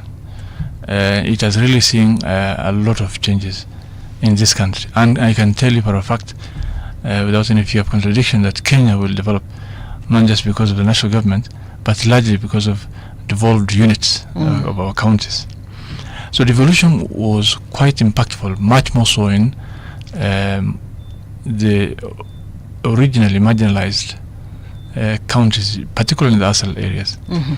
And as you just said, Mbovi, and devolution has not only just devolved resources, it has also devolved governance systems, where even our communities are now more engaged and participating in their local governance systems.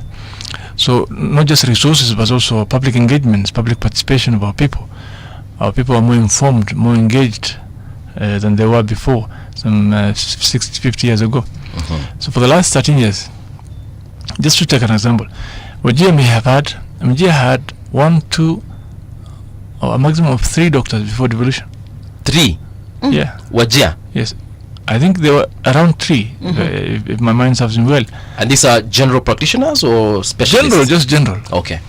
Today we have 75 doctors in Wajir County. Wow. We have had a few health centers in Wajir before devolution. Today we are talking about 178 health facilities different cadres, of course, from dispensaries all the way to level 5. But 178, probably the third largest in terms of numbers in Kenya. We had a few boreholes before devolution. We are talking about 400 boreholes today in Wajir County. These are service delivery aspects that are getting closer to the public. People are not trekking long to fetch to get water today. Most of them have that distance has reduced, not just for our people only, but also for our livestock. It used to take days for our animals to get water. Right. Today is easy. You can water your animals. Get water for your animals virtually every other day, because the distance from one borehole to the other has probably reduced tremendously, and the health facilities have improved. So we're trying to, of course, the numbers are still relatively high. Right. Maternal mortality rates, all these things are still high relatively, according to, but the numbers have reduced significantly from where they were before 13 years ago to where they are today, because of access to healthcare has improved tremendously. So the devolution has seen great aspects of our human development in Kenya generally, but more so in frontier counties, particularly the ASAL counties, which didn't realize much of these developments before. Yeah. Remember, development was much concentrated to a few districts before devolution. What was reaching us much more or less was investment much on security matters and stuff like that, but not more on service delivery, where devolution now is keenly involved in. A good number of our investments going to, a good amount of our investments going to delivering services, particularly in health, water, agriculture, livestock. These are the key devolved functions of counties. Your Excellency, there's something you mentioned, and I just want to take you back a step or two behind there. You said that initially, before devolution, Wajir County had 3 medical doctors, and now that number has more or less gone 25 times, 75 doctors. Why was it like that before? Was it because of lack of resources to employ these doctors, or was it the lack of training? Why are we seeing that very significant increase in the number of doctors? Well, it's courtesy of the new constitution, 2010 constitution, where one of the main take-home aspects of that devolution, of that constitution, is devolved functions. So some of the resources have been devolved. About the cap, there's no cap at the top, but the baseline is 15% of the resources to be devolved. So we are using, and then functions are also devolved: healthcare, water, agriculture. Some of these key aspects of service delivery functions were devolved. So, and then remember, there's a lot of history to it, particularly in the north. Cessation paper 10 of 1963, 64, where resources used to get back to where they were driven from. Remember, if you are contributing much to the natural resource, then you get back most of the resources. This was the warped thinking of the then, which was of course repealed sometimes back. And then once these functions were devolved, then it is the county government now to attend to the public. So we need more health facilities, we need more doctors, we need more specialists. We didn't have a specialist before devolution. Today we are talking about 19 of them already in station working, and 16 others about there in training. So 19 specialists already in office and working. All right. And so the doctors were not there because of course, policy direction. Structural bottlenecks were there in place before devolution. They are no longer there. So we can employ as much as possible in terms of healthcare staff. We can have more healthcare infrastructure to attend to the basic needs of our people. These resources were not there before devolution. Okay.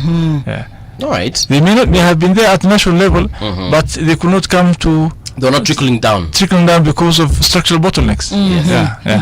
You know, he's saying that they were not getting down to everyone, right? Yeah. But now there's also a question here about critics are saying that yes, we did a devolution, but in these counties, most of the time, those people who are opposing the sitting government, most of the time we are not seeing that equitable share of the resources. That is, those are at the county levels, and maybe to say from your county, that is the southern Wajir. Wajir why, county? yes. Why are the people still are pushing for to have South Wajir county? And you know, human beings in nature is just so human. I mean, it's just our nature as human beings that resources are always conflicts are always resource driven. Yeah. And conflict may not necessarily be armed. It could be verbal. It could be otherwise. But you see, when public is involved, public participation means you come with your grievances. So one component of one part of our county may say, okay, we want this, we want that, and there is no limit to what you want. There is insatiable, of course, need by human beings. And this is political jostling one. It is what you perceive as a right that you may or may not get. Right. What you perceive as a right that you may or may not get. That right is not something exclusive to you. Others may also feel the same.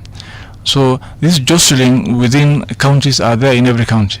One part of a county may feel either alienated or may not be getting their commensurate resource in terms of what they feel is the right.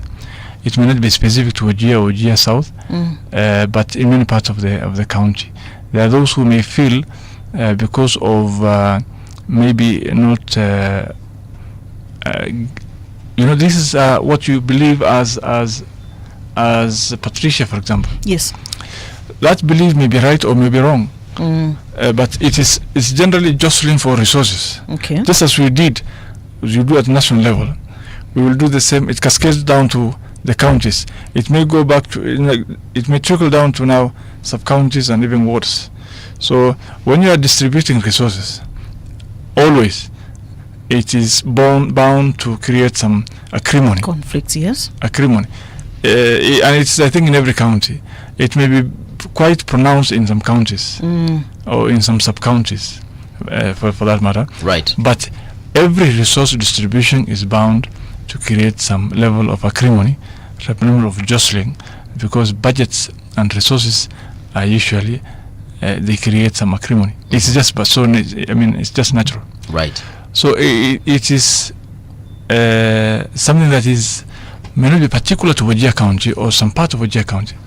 It could be pronounced in Wajir County, in Wajir South, but certainly not something exclusive to Wajir South. There are a lot of history to it. Wajir South used to be, and is still one constituency since independence. It is almost size of many counties together. Okay. And it's just one sub-county, one constituency for that matter. There's a lot of history to it. Wajir used to be two, Wajir South and Wajir East. Now we have Wajir South still remaining intact, Wajir East moving into 5 constituencies. So there's a lot of history to that. So it could be more of political representation that people of Wajir South may be interested, but generally it's not something specific to Wajir South in particular. It is just so natural that resources usually bring conflict in one way or another. All right. There's one thing we cannot ignore when we're talking about the counties in the north, and it's about security. We know that before, in the early 60s, when there was the shifter war that probably affected part of Kenya and Somalia, can we now say that is in the past? Obviously, because I remember growing up, I used to hear stories about the shifters and so on and so forth, but still we have got this issue of just general insecurity because of maybe Al-Shabaab and other entities. What can you tell us about the security of Wajir County? Wajir County is the safest place to live in Kenya. I can tell you for a fact. Safest place to live in Kenya. And security incidents happen everywhere. Even in Nairobi, how many people get carjacked or mugged or killed in Nairobi? Probably the incidents could be the highest in Kenya, in Nairobi, for Kenya. So that was the warped thinking that was used before devolution. That was used to deny northern Kenya resources. I can tell you for a fact, and everybody who has visited or lived in Wajir or many parts of northern Kenya will tell you that Wajir County in particular, and generally northern Kenya, is the safest place in Kenya to live. You may have any other reason for not living there, but certainly But not not security. security. Okay. So that thinking is no longer there. The history to it of 1963-67 war between Kenya and Somalia, that is now water under the bridge. But that was something to do with secessionist tendencies then, at the onset of government. I mean, Kenya as for Kenyan formation as a country. All right. That was history, and that same concept was used to deny resources for and up to 2013. But generally speaking, it is the safest place to live in Kenya. I can tell you. Okay. Without blinking, without fear of any contradiction. Yes. Yeah. We've spoken about the development in terms of hospitals. The one thing I'd like to understand is the business around Wajir County. If I wanted to invest in Wajir County, I'm coming from Nairobi. I just want to get into Wajir County. If I was to meet you and you'd advise me, what are some of the businesses do you think are really flourishing there that I can invest in? Well, every county has a comparative advantage. If you go to maybe Muranga, it could be avocado or coffee or tea. In Wajir, our comparative advantage is in livestock. But we have also a good, in terms of size, we have immense land for farming. So agriculture is another part, because we have immense amount of land for farming. All that is required is now because the rainy seasons are usually two. It may not be so. I mean, it may or may not rain sometimes. Right. But what we use mostly for irrigation is either harnessing of flash floods, that is ponds, dams, whatever, or underground water. Okay. So the immediate thing is to get the source of water. Once you have the source of water, the land is there for farming. But what we need there equally is the enabling infrastructure, because once you have the farms, the produce, then you need to transport them to the market. And we credited the current president for making it one of his pet projects to finish the road from Isiolo to Mandera. Because once that is done, that will be a game changer for the area. And then the other bit is, in terms of infrastructure, is to take the national grid to Wajir. It doesn't have to come from Garissa, it can come from Isiolo. It can come from Isiolo, it can come from Ethiopian side, right. Moyale, or the border with Mandera on the other side. So as long as we have this enabling environment, yes, we have the underground water, we can harness fresh floods and rainwater. The land is there in plenty. That's why we say the new frontier for agriculture and development in Kenya is the north. Okay. Because most of these other counties, the land is shrinking in terms of agricultural input. And if you have the natural resource in terms of solar power, if that can be generated, right? Of course, it's capital intensive. Most of the county governments can do. At lower scale, yes, you can do, but for major scale, it's capital intensive. It requires a lot of money. Yeah. But what is there to be said here for investment? North generally the Kenyan North is a new frontier for development. There's huge potential in the North. Okay. In terms of agriculture, in terms of commercialization of our livestock, and many other aspects. All right. Okay. When we talk of investment, we talk of development, we will not talk of that without talking of innovation, technology, and so forth. Maybe do we have innovation centers and hubs in Wajir? As we do that, as he thinks about that answer, maybe we can just get into a little bit of traffic to get Nairobi moving. So in case you're in Nairobi County, umekwama wapi? Traffic. All right, so this is what is happening on your roads. I'm looking at the map of Nairobi County specifically, and what I can tell you for a fact is that at 7:33, you guys are on a gridlock. Globe roundabout, bumper to bumper right now. If you're coming from Muranga Road trying to get into the CBD, you're not moving. Polente na sana about that. If you're on Uhuru Highway, you might as well just use the Nairobi Expressway because you guys are not going anywhere. That road is bumper to bumper, but the expressway is open for business.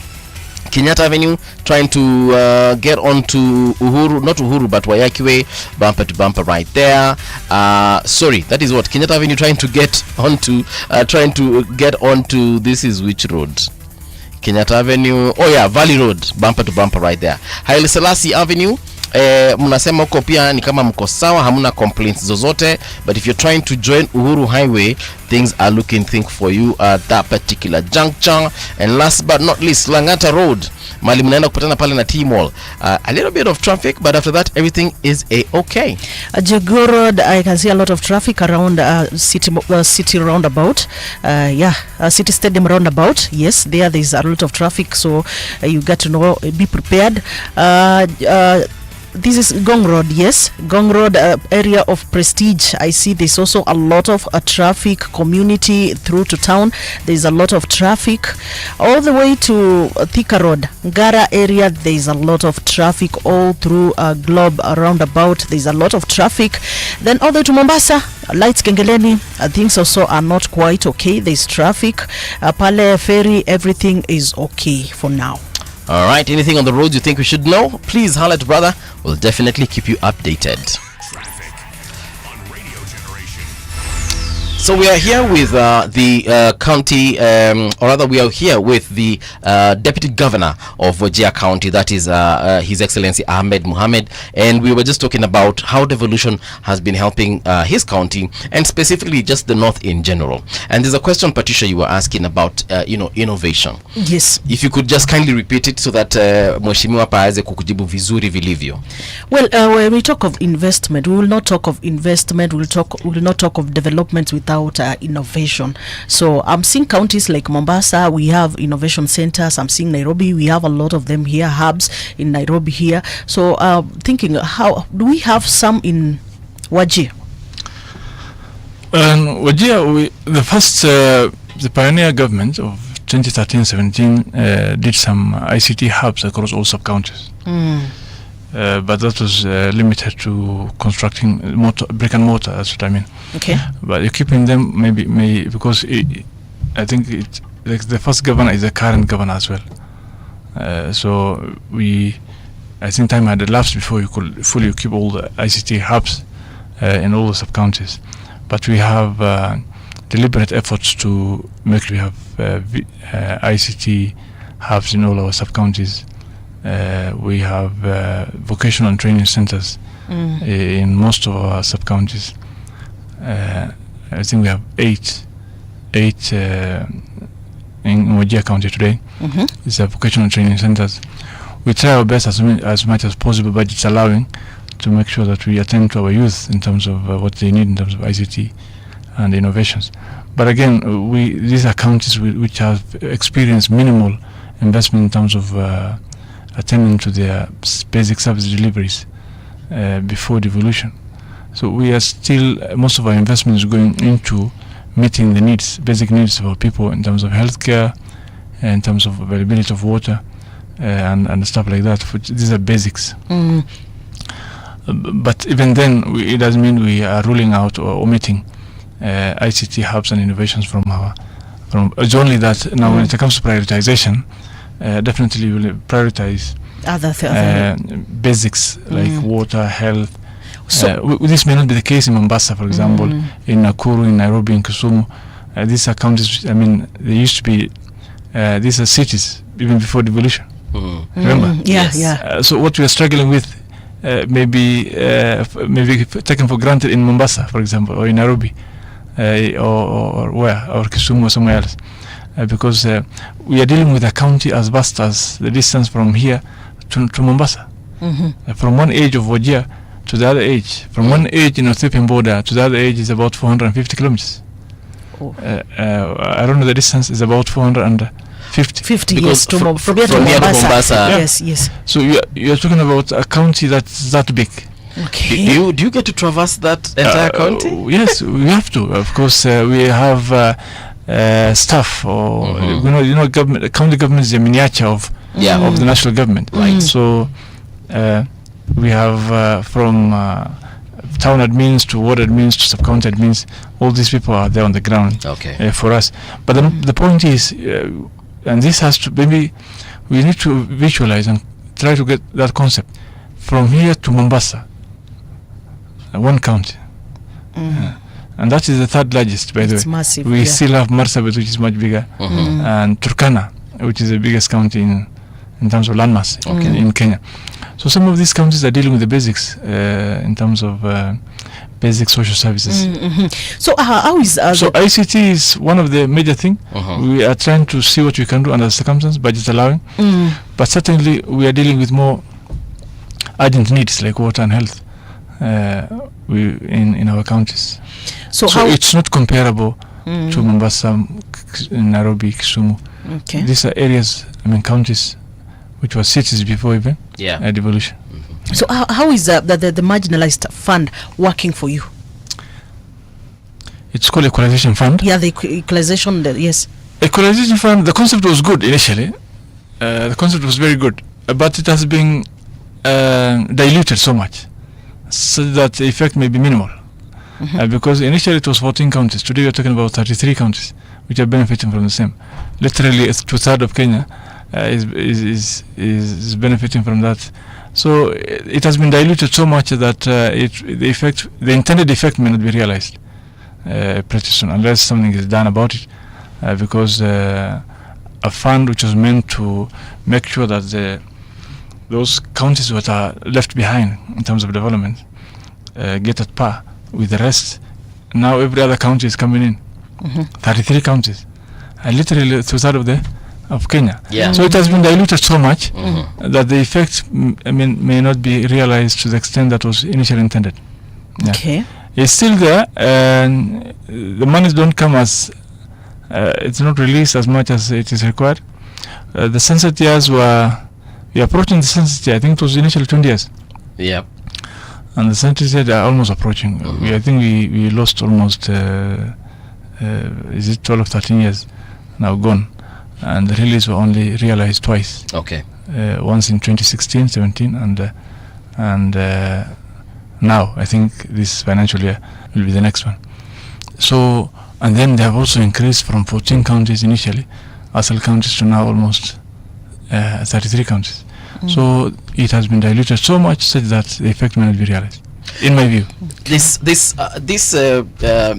school of thought within a lot of Kenyans, where they say that perhaps we have too many counties and we need to consolidate them and reduce them, perhaps even go back to the old system of the 8 provinces that we had, but just now make them into counties, so we can have Rift Valley, Nairobi, Nyanza, northeastern, eastern, and so on and so forth. What would be your thoughts on that? So we can have a governor of Rift Valley, a governor of northeastern or eastern, a governor from all those particular areas, so that number one, we can reduce the wage bill.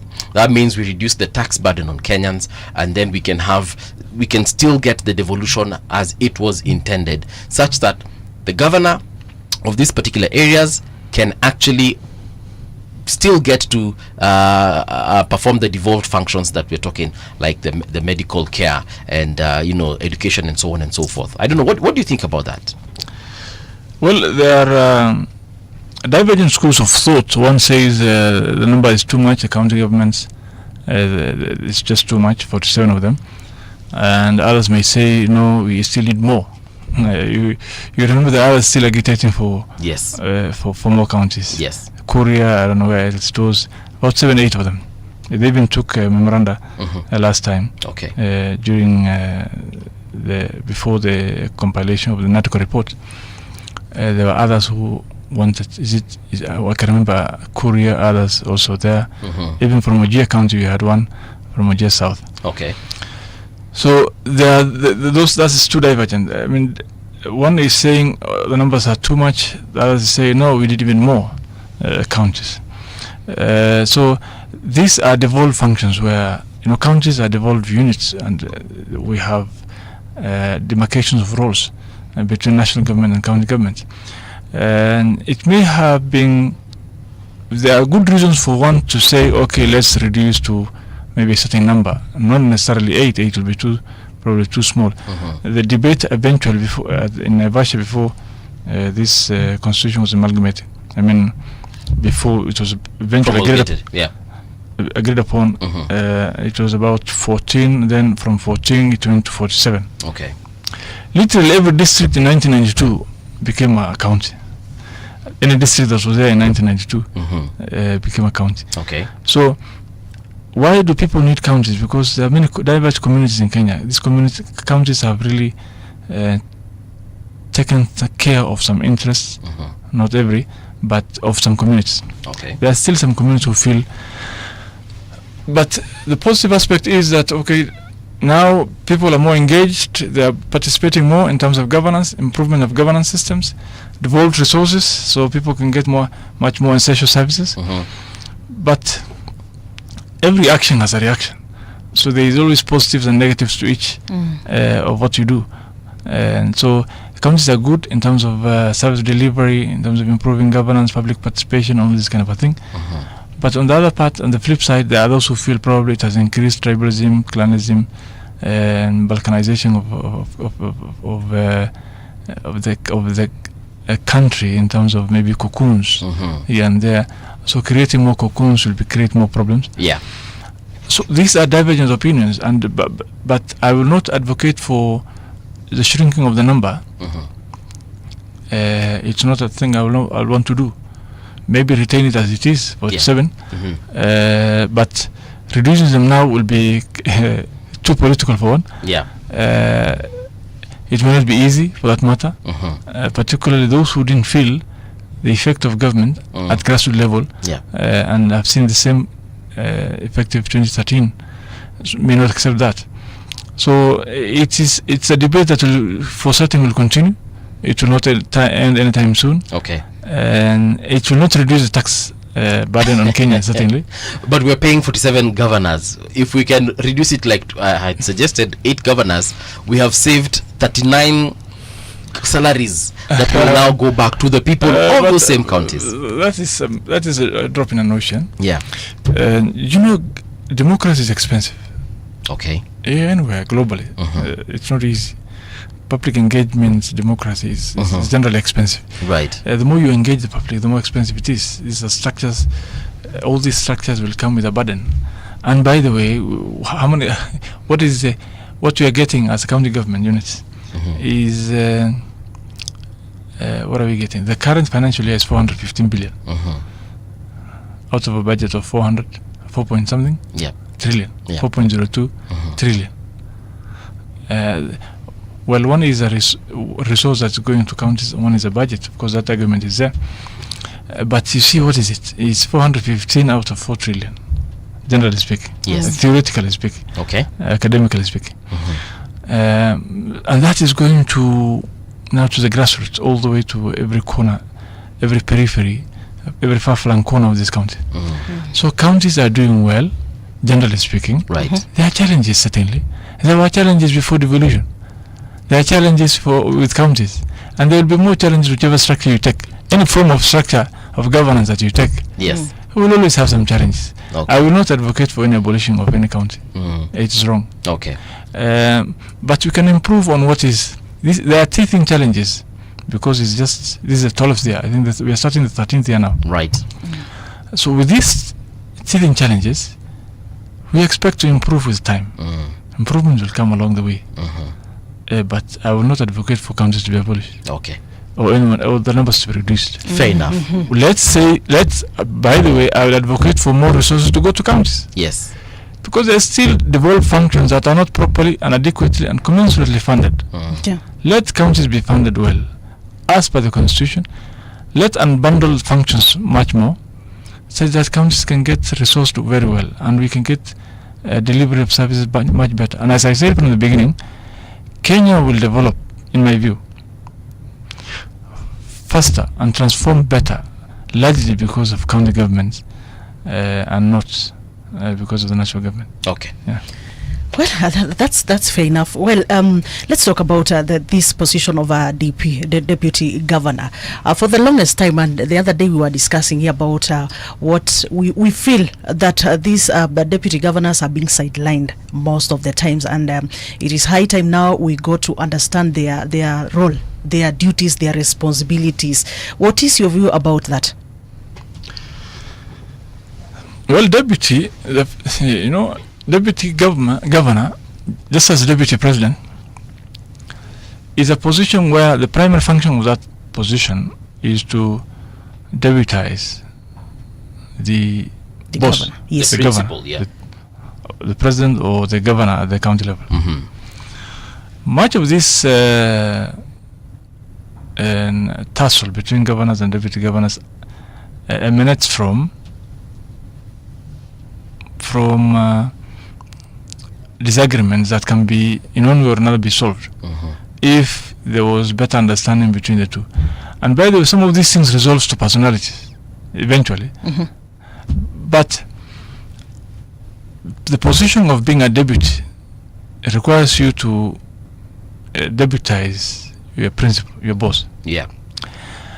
And in most cases in Kenya, deputy governors and governors have been marriages of convenience at the beginning during campaigns. Yes. In Siaya, there was a challenge because the guy wanted to be a governor, the deputy, the governor also was contesting for, and the parties merged them, so that one was asked to deputize the other. We had the same in Kericho as well. Both of them wanted to be governors. I contested for governor in 2017, but I didn't pursue the same line in 2022. Opted to go for deputy after discussion of the same with the current governor. So, because of marriage of convenience in some counties, yes, that same trajectory and thinking is now carried into office. So disagreements are bound to happen, but they do happen everywhere. I know these things, even in families, they do happen. It's not something exclusive to governors and deputy governors. It's only more pronounced because governors and deputy governors are the bosses at the county level. Okay. And because of what governors may not, governors are usually, there's no level of immunity for governors. It may not be the same with the president of Kenya. So governors are vulnerable to many, not just the public, but equally many agencies. So there is a level of what I call attention to detail that governors may want to do that the president may not, at national level, may not do. Okay. You get the point? Because of vulnerability issues. Yes. That vulnerability now is cascaded to engagements with deputies. So you expect some level of friction between most governors and deputies because of the structures that are there. Okay? Because of the structures that are there. So, and it requires the governor and deputy. It boils down to relations, rapport between the governor and his deputy, eventually. Okay. But as I said, most of these governors and deputies have come together because of conveniences. Some of them, a good number of them. Okay. I've picked examples like Siaya, Kericho, and others, where both governor and deputy were initially going to contest for governor, but because of parties being involved and others, maybe elders, whatever, they came together and had to merge their forces. Had to synergize their efforts in order for them to win. But after winning now is hard tussle. Now the aspect of managing and governing is hard a bit. Okay. Winning is one thing, but governing is a hard bit. Critics have it that they don't feel the impact of a deputy governor in these counties, and that is why there is a bill, by the way, that is being pushed, the amendment 2024, to have the roles of deputy governors clearly defined, to avoid these. We want to see their impact. We want to feel their impact in the counties. Because right now, as we speak, there are so many people who don't even know their deputy governors, by the way. So many people. And we were discussing it here just the other day. As long as governors are more vulnerable than are vulnerable as they are today, and that vulnerability requires them to have much more attention to detail than the president of Kenya will be, then these tussles will be there. These tussles of push and pull between governors and deputy governors will always be there. But you can't get rid of deputy governors, that's for sure. And you can't also, as I say, it boils down to rapport and personal relations between governor and deputy. But again, as long as that vulnerability of governors and that requires them to have more attention to detail, and this tussle of push and pull will be there. Actually, Mheshimiwa, we're not saying that get rid of the deputy governor. But what if, for instance, like it used to happen during the Moi era, where you would have the deputy president, but also the deputy president would be a minister in a particular ministry. So the vice president of Kenya at one point was the minister for education. The vice president of Kenya at one point was the finance minister. At another point, like I remember, George Saitoti had various roles. What if we have it in a similar way? Mudi Awori was in charge of, even the prisons, for instance, and he brought along a lot of prisons during his tenure as vice president, and I think he was also the minister for home affairs or something. So if we can have the deputy governor of Wajir County, for instance, also being in charge of the treasury, the CEC in terms of in charge of finance, or the CEC in charge of agriculture, so you're still the deputy governor, but also in the docket of agriculture or finance or trade or whatever Wajir County seems fit. Well, that boils down to the individual. If today you tell me to be a CEC, I don't want. Personally, I don't want to be a CC. It's more of a administrative job. I want to be at that level. So it depends on the person. There are those deputy governors who would want to be CCs. There are those who may not, like me. So it's not something binding. If it is about resource management, and for that reason probably some deputy governors will want to be CECs. It may not be blanket. It may not be something that every deputy governor will want. But let them have some roles, particular roles defined. We can borrow from what is happening at national level. What's happening at national level, because you have a president and a deputy president, and then see if you can replicate the same at county levels. That's understandable.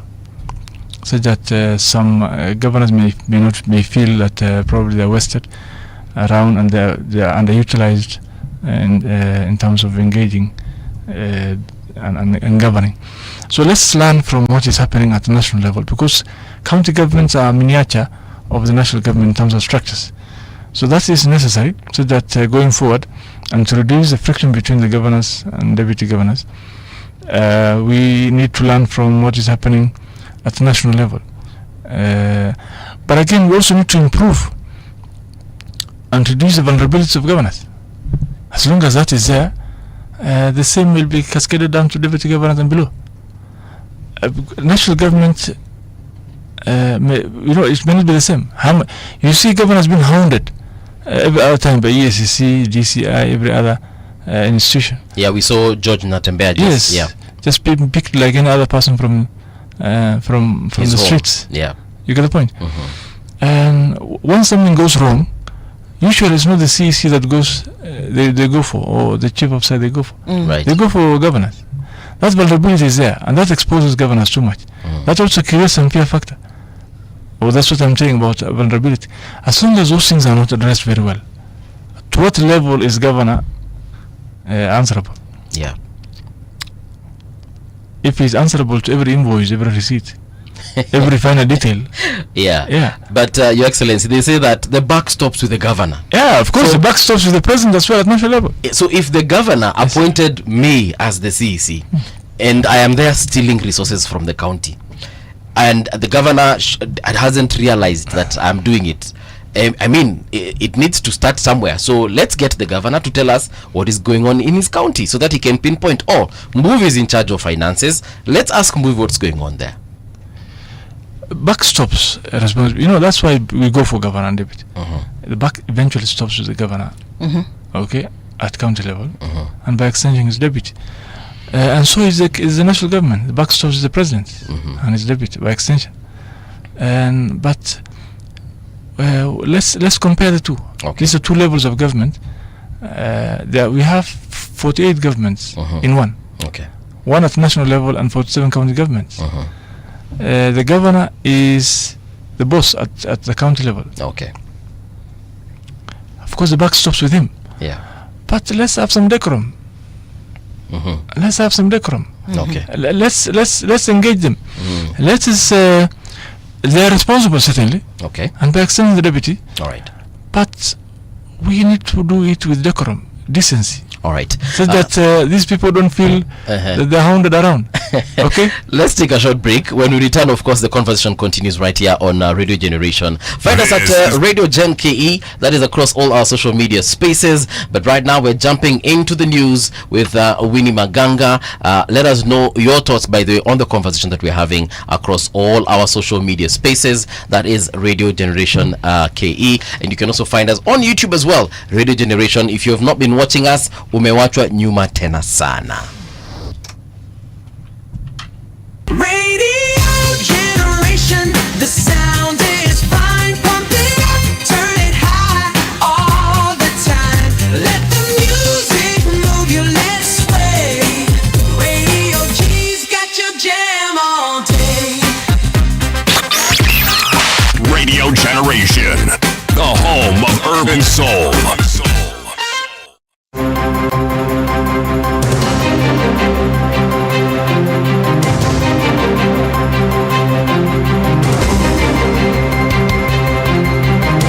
This is the Radio Generation News.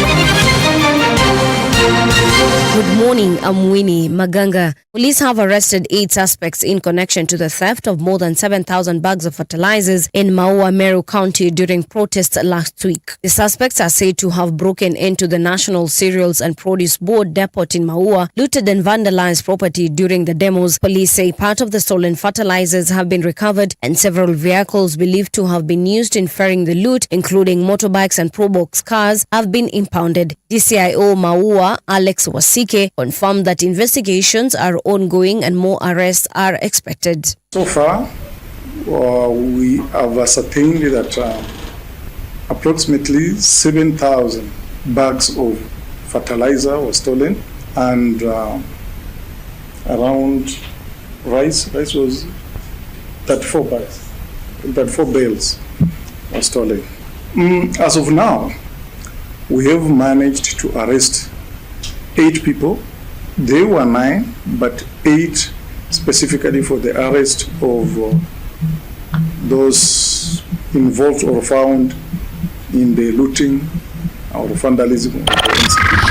President William Ruto has challenged Africa to step up and harness its strength for growth. He said the continent is endowed with natural capital that can power global progress. He noted that agriculture and manufacturing alone cannot deliver real transformation in Africa. President Ruto said Kenya was modernizing Africa to boost productivity, enhance food security. He was speaking in London in the UK on Wednesday during the Africa Debate 2025. This dual reality shows clearly that Africa's growth path cannot be either or proposition. We cannot choose strictly between investing in services or supporting our primary industries. That would be a counterproductive and false dichotomy. We must do both simultaneously. Allow me to share the Kenyan perspective, which is certainly relatable to many African economies. Our experience suggests that while investing in services sector is necessary, it is not sufficient to address the urgent challenges of poverty reduction and unemployment while achieving meaningful economic growth. The Gabra and Dasanach communities of Marsabit County signed a landmark peace accord on Wednesday, bringing to an end close to 2 centuries of recurring conflict. The declaration, which was made in Iliret, North Hor, marks a transformative moment in the relation between the two communities. The peace accord marks a new era of reconciliation, mutual respect and shared prosperity. Interior Principal Secretary Raymond Omolo hailed the accord as a generational turning point with the potential to reverse the 160 years of stagnation and insecurity. Tension remains high in Bendera, Kapenguria, West Pokot County after the body of a 7-year-old boy who had been missing for 3 weeks was found dumped in a maize plantation. Enraged locals torched the homes of 2 neighboring families they suspect were involved. The pained mother of the slain boy says she had been searching for her son in vain. Na kuna watoto walienda naye, nikaenda paka kwao nikaitana juu kuna mwenye aliniambia ati mtoto alikuwa na hawa mapacha. Nikaenda kwao kitu kama saa 3 hivi, nikaenda kuamsha au nikamuuliza Brighton amekuja kwa hapa, akasema hapana, mamake ndo aliitika. Nikamwambia kinakaa kwa na amekuja ati bado. Nikarudi nikaenda nikatafuta huko Bendera paka town na hakuna, hivyo ndo nikakuja. Eri mtu akufe na ugonjwa kuliko mwenye anaenda kuchinja mtoto ya mtu. Joao Pedro has become the 18th forward to sign for Chelsea in just over 3 years under their current owners. He joins from Brighton in a deal worth £60 million, taking their total spending on attackers in that period to £560 million. And the 23-year-old could go straight into squad for Chelsea's Club World Cup quarterfinals with Palmeiras on Saturday in Philadelphia. The Fulminense youth product scored 30 goals in 70 games for Brighton after joining from Watford in 2023 for just under £30 million, which at the time was a club record fee. And that's the Truth and Radio Generation. Good morning, I'm Winnie Maganga.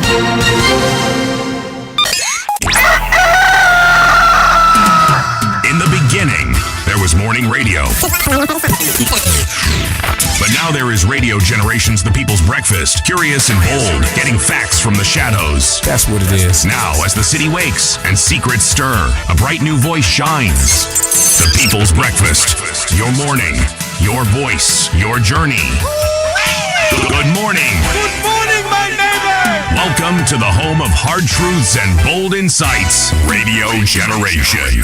Yes, indeed, this is Radio Generation. My name is Mangana Mbuvi. I'm seated across His Excellency, the Deputy Governor of Wajir County, that is Ahmed Abdi. And we've just been talking about devolution and what is happening in Wajir County, but just again about just the north in general, because a lot there has not been would I say experienced, or should I say exploited? Either way, depending on where you're standing, you can use either word. One thing that has stood out for me in the conversation is the fact that he has said it is ripe for a lot of opportunities that we are not exploiting. Yes. Have you ever thought of doing business in Wajir? I'm sure you've thought about Mombasa, because I mean you're from there. You've thought about Ukambani. You've thought about Kisumu, Eldoret. You know how you can maybe take things there or take things from there. But have you ever thought of anywhere in the north, whether it's Garissa, Mandera, Wajir? Umeifikiria huko? Actually, not yet. Yes. Not yet, but I like what Devolution is doing, and I like what he's saying, that at least the Devolution is solving some of these issues that we've had. Like Unaogopa nasema kwamba going to Wajir, issues of security, issues of roads and infrastructures and so forth. Yeah, those are some of the hindrances of maybe investment actually in any area. Security, infrastructure, like roads and so forth. Those are the key hindrances of investments in any area. And he also mentioned the fact that now hospitals are well equipped. We have specialist doctors and nurses and all these people, the experts basically that can, you never think about if you go to Mandera, for example, ukigonjeka utafanya nini? That has never crossed my mind. But now, thank you to His Excellency, you've told us a lot of things about Wajir. There's something that would like to ask, and it's in regards to the politics of the country. Right now, the young people, and generally I can say every other Kenyan, is angry at the government, angry at services that are being delivered to us, and angry at even just governance in general. We have seen demos from Nairobi, Mombasa, we have seen even in Kisumu, we have seen in Machakos County and many other counties, but we hardly hear anything about the north even going to the streets. I don't know, is it that things in Wajir, for instance, are sawa, the youth there are happy, no one is shouting from their rooftops, no one is going to the roads to demonstrate? Maybe you can just give us a glimpse into that aspect as far as governance is concerned. Well, the youth have been out in Nairobi, mainly in major cities in Kenya, and I want to believe that initially, from the onset, the protests have been organic. What we call the Gen Z protests have been organic. But I think along the way, and some dilutions had happened. I think politics has somehow hijacked what will otherwise have been an organic Gen Z protest. A lot of infiltration in terms of politics have found its way into these protests, and the youth in Kenya, because of the immense population of the youth in Kenya, most of our, what are the numbers like? The population in Kenya is usually heavy down, and if 35 and below. Right. And so it is understandable why the youth will protest, will want to go into the streets. Maybe the level of employment is low, unemployment is high in the country. We churn a lot of graduates from our colleges and universities who don't find their way into employment opportunities. Grievances are there. We equally have them in any part of the country. But be that as it may, and I think along the way, this hijacking had happened. Yeah, politics found its way into it. It's one thing to protest, but you see, the new constitution allows you to protest, to picket, to deliver your petitions to the authorities, but but that is also qualified. Article 37 of the constitution allows you to, as a Kenyan, to assemble, to demonstrate, to picket, to provide or submit your petitions to authorities, but with one rider, in a peaceful manner. So if it goes to the point of appearing like it's a premeditated destruction, disingenuity and deceit, then it goes outside the realm of Article 37, which allows you to protest to an extent where the destruction of properties happened, lives are lost, and once they happen, we only see politicians coming out again to explain one or two things. It has gone beyond the realm of protest to destruction, to political deceit and chicanery, and all this kind of a thing. So it's one thing to protest, which is understandable for our youth. Yeah. Employments are low, but to give the credit to the current government as well. And the government is trying to see what it can do under the circumstances to employ the youth, even to the point of labor export to other countries. A lot of some of the people may say, "Oh no, we are exporting labor is wrong. We need to provide same opportunities within the country." But labor export is one of the foreign policy of many countries, not just Kenya, which we are starting now. Some countries like Philippines, Pakistan, other countries, especially in Southeast Asia, have these policies. And as long as opportunities can be found within and without the country, then so be it. The government is trying to see what it can do in employing through agriculture, through even the housing scheme, through many other opportunities here and there. And so it's not something exclusive to this government, but we can see the government is trying. And the protests, genuine protests are allowed. Right. As long as it's done within the realm and purview of the law. Okay. And is this something that has just started with this government? No, it has been there. Employments have been. The low employment rates have been there even before this current KK government. Right. And as someone who is elected as well, particularly in the executive sector, any executive will want to execute its mandate. Right. It comes with challenges, it comes with false starts, pitfalls, ups and downs, and that's why opposition, for that matter, is out there to observe, correct where necessary, critique where applicable, but use the weaknesses of the current regime as a means to, as a swingboard for you to capture power in the subsequent election. But what we see now is not just protests. It goes beyond there. Okay. Once you say I want to occupy State House, then it goes beyond. Right. Beyond the right. Because to do what anyway? If it is there are realms, there are limits between a right and the responsibilities. Okay. The contrast must be kept. The balances must be kept. Mheshimiwa, So the protests are okay as long as they are done peacefully. Okay. But please don't go out to distract property, maim people, kill them, or what we saw what was happening. As on tactics where police stations are burnt, where even a police officer was, a lady police officer was really mishandled and attacked. This is very wrong for our country. True. Besides, you want to create opportunities, investments. We want FDIs to come, foreign direct investments, to find its way into Kenya. We want investors to come to Kenya and create opportunities for these youngsters to be employed. Yeah. How do you get such kind of opportunities? We don't want companies to flee and leave this country, because one company lost or closes shop means many Kenyans getting unemployed. True. So in as much as you want to pick it, please do it within the realm, so that you don't even create more problems. Okay. Your Excellency, let me just ask you a question, and this is a personal one to you. Do you believe, deep down your heart, do you believe that genuine protesters actually went to the streets and caused mayhem? Or do you also agree with this other narrative whereby there were people hired specifically to come and disrupt peaceful protests so that they can paint peaceful protesters, genuine peaceful protesters, as chaotic and violent individuals? I believe initially, from the very onset, the protests were genuine from the onset, but this was hijacked. Today, it can never be seen and perceived as a genuine protest. Right. Initially, I would want to believe, strongly so, that the Gen Zs were genuine, and I could see they were moving around in the streets of Nairobi. Nothing much was happening.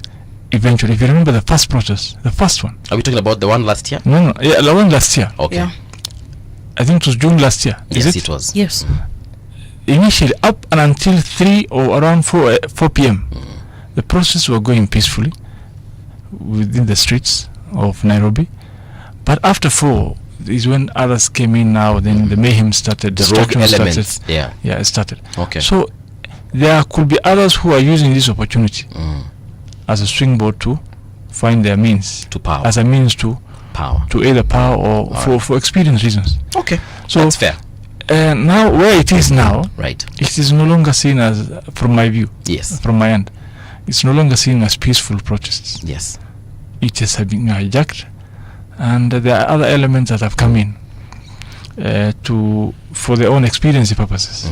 So I will request our agencies to make sure that those elements are not within them, and where they see them, probably they pinpoint and even direct them to the government agencies. Okay. Because it's one thing for the youth who are largely joining, and there are those who are others who want to use for this for many other experience reasons. So, but what we saw last June 25th protest this year now. Yes, this year. Okay. Could be anything but peaceful. Okay. It could be anything but peaceful. It wasn't. Okay. Yeah. Still at protest, the other day we saw there were Nairobi woman rep Pasaris presented that amendment of that the Public Order Amendment Bill 2025 regarding demonstrations, and specifically there is the issue of restricted zones. Kuna designated zones, and of course there is sanctions for the violations. What is your take on that? That's a necessary bill. It's unnecessary because Kenya, we don't lack laws. There is no shortage of laws in Kenya. I like that. No. It's unnecessary. And it will only make this government more unpopular for no reason. So it's unnecessary because we don't lack the law. We have enough. Kenya is not one place or one country where there is dearth or shortage of policies, laws or whatever. No, we don't. So we don't need it. It's unnecessary. It's unnecessary. It's draconian. There is no need for it. Absolutely. Yeah. Okay. In my view. That's I think we agree on that, especially when you've said that there are enough laws to protect parliament, enough laws to protect state house. In any case, parliament should be engaging. Parliament should not be an enclosed area. The public should be engaging. We have public galleries in parliament where people can come and see what's happening. I mean, view and watch the proceedings. Public should be more friendly. I mean, but of course there are certain areas also like state house and many other institutions that of course that require much more protection than parliament. But you don't need to barricade parliament. No, it is a public institution that ought to be more engaging with the public than any other institution. So that's unnecessary law. I mean, unnecessary bill. And I don't think it will see the light of the day. Well, most people have said the problems that we are having in our country, basically they emanate from the legislation, and we are talking of those MPs and the others. And then now the issue is the question that people are asking, and I want to ask you, do you think our leaders are really listening to what the concerns of the people of Kenya? Do you think? It is a question that speaks volumes. Are we listening to the people, the masses? And yes and no. Yes to the fact that we are doing, the executive is trying to do its mandate in terms of implementing whatever it is it ought to do, whether it's at national level or county governments. But are we meeting the expectations of the public? Probably not as fast as they want. Because as I said, we have many universities today in the country, most of them churning tens of thousands of graduates every year. Opportunities are shrinking, and the country's economy is not doing quite well, just as many other the global economy is doing. We are lucky that we didn't default paying our debts, and we just lucky. But you see, not defaulting also comes with some challenges. That's why the tax bracket was increased. More prudent issues are being done. And someone will say that Kenyans are paying more taxes, but you see, if you borrow a lot more than you can chew, you must pay. These are debts. So how do you pay? If you don't pay, you default. If you default, then the country goes into doldrums. So to avoid going to the pit, this government did its way under the circumstances to ensure that we have austerity measures, and we have done everything under the sun possible to avoid default. So yes, the Kenyans are experiencing some pain in terms of the economy. But what is the situation? What was the situation before the current government, and what has been the situation in the last regime? Are we improving? I would want to say the current government is taking the bull by its horn. It's making some hard decisions. President Ruto is taking some quite difficult decisions, which he ought to make. Someone ought to have made it, taking that decision. And this is very unpopular to the masses. But eventually it will pay by itself. Kenyans will realize this probably 10 years down the line or somewhere there. These are decisions that the country is making for posterity purposes. Okay. It is a difficult decision. It's a hard decision. It's very unpopular. Because it's unpopular, you expect some revolt, some kind of backlash, I mean. And that's what you're experiencing. As for the youth, now the focus of the current government is manufacturing, let's say, for example. Through manufacturing, we'll get more employment. It may not be immediate. This will take some time to mature. And if it is housing programs, the idea, the concept itself is very good. Yeah. But the politics behind it or whatever it is a different ballgame.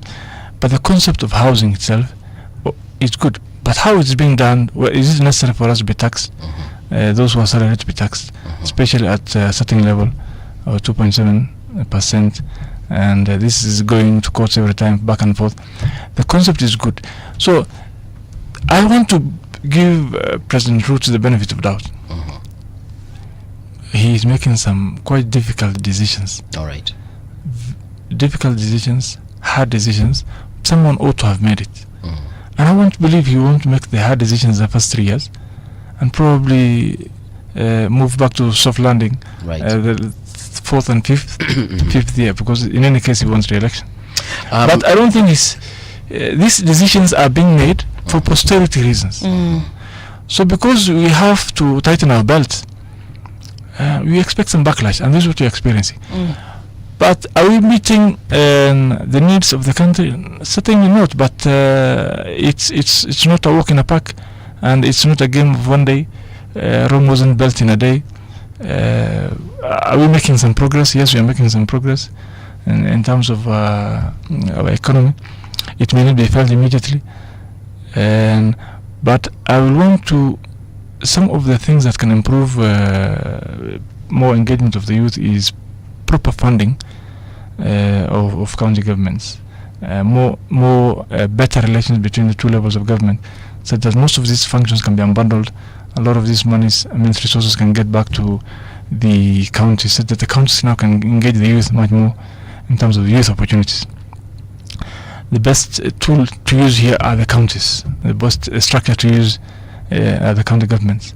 If they are well resourced, all the functions are unbundled, and each money follows the functions, then county governments can engage the youth much better than we do today because of limited resources. These are some of better improved relations between the two levels of government that can improve engagement of the youth.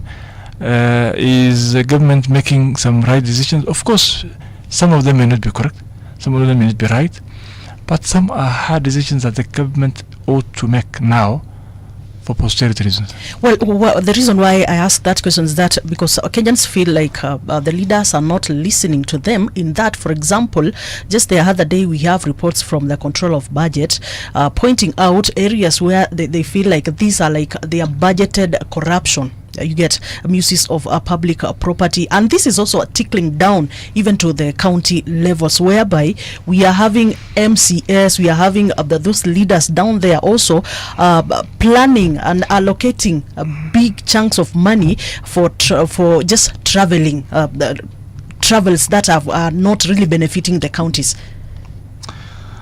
I would want to agree there is wastage, and there's a lot of wastage in government, both level of government, but this wastage is something that has been there. We need to cap wastage as much as possible.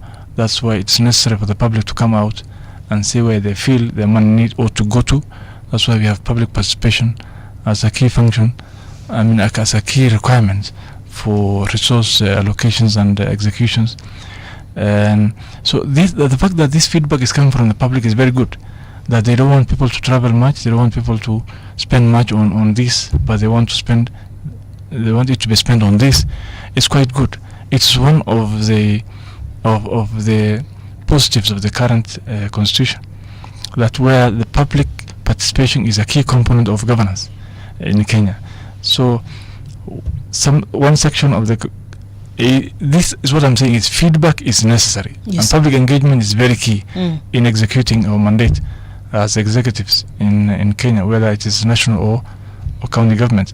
So to the extent that this feedback is coming and this informs budgetary process is very healthy, so that we have many structures that bring out this. At the county levels we have public engagements, and we have this structure like COB that bring out this kind of a thing. But you see, the point is it will not stop there. Today is maybe travels, tomorrow it could be something else. That continuous engagement with the public is necessary. What I mean is, and public is coming out to say, okay, we want a hospital. No, we don't want a hospital here, but we want a borehole here. We don't want much to be spent on travels, less on travels, but more on this. We don't want much benchmarking to be done at international level. Why don't let's say Wajir County go to Kisumu or Murang'a, or Makueni County coming to Mandera, instead of people traveling all the way to Asia or Middle East or even Europe. This feedback is necessary, but certainly it will not stop with one component of a public expenditure or one budget line or one budget item. Yes. Every other financial year, it will be one thing or the other. But the beauty bit of it is that the public is coming out with feedback, and they're more engaging than they were before devolution. You know, public participation is something that yes, you're saying it's in the constitution and we like it. If the government really used it the way it's supposed to be, because right now as we speak, so many Kenyans are complaining. Yes, we go in, do public participation, but our views, our opinions are not taken into consideration in most, actually even from the county levels. Well, that's subjective. For the reason that the public, once they give their views, these views are now collated and collected into a report that goes to a process. We have representatives of the public, we have the MCAs at county level, and we have the members of parliament at national level.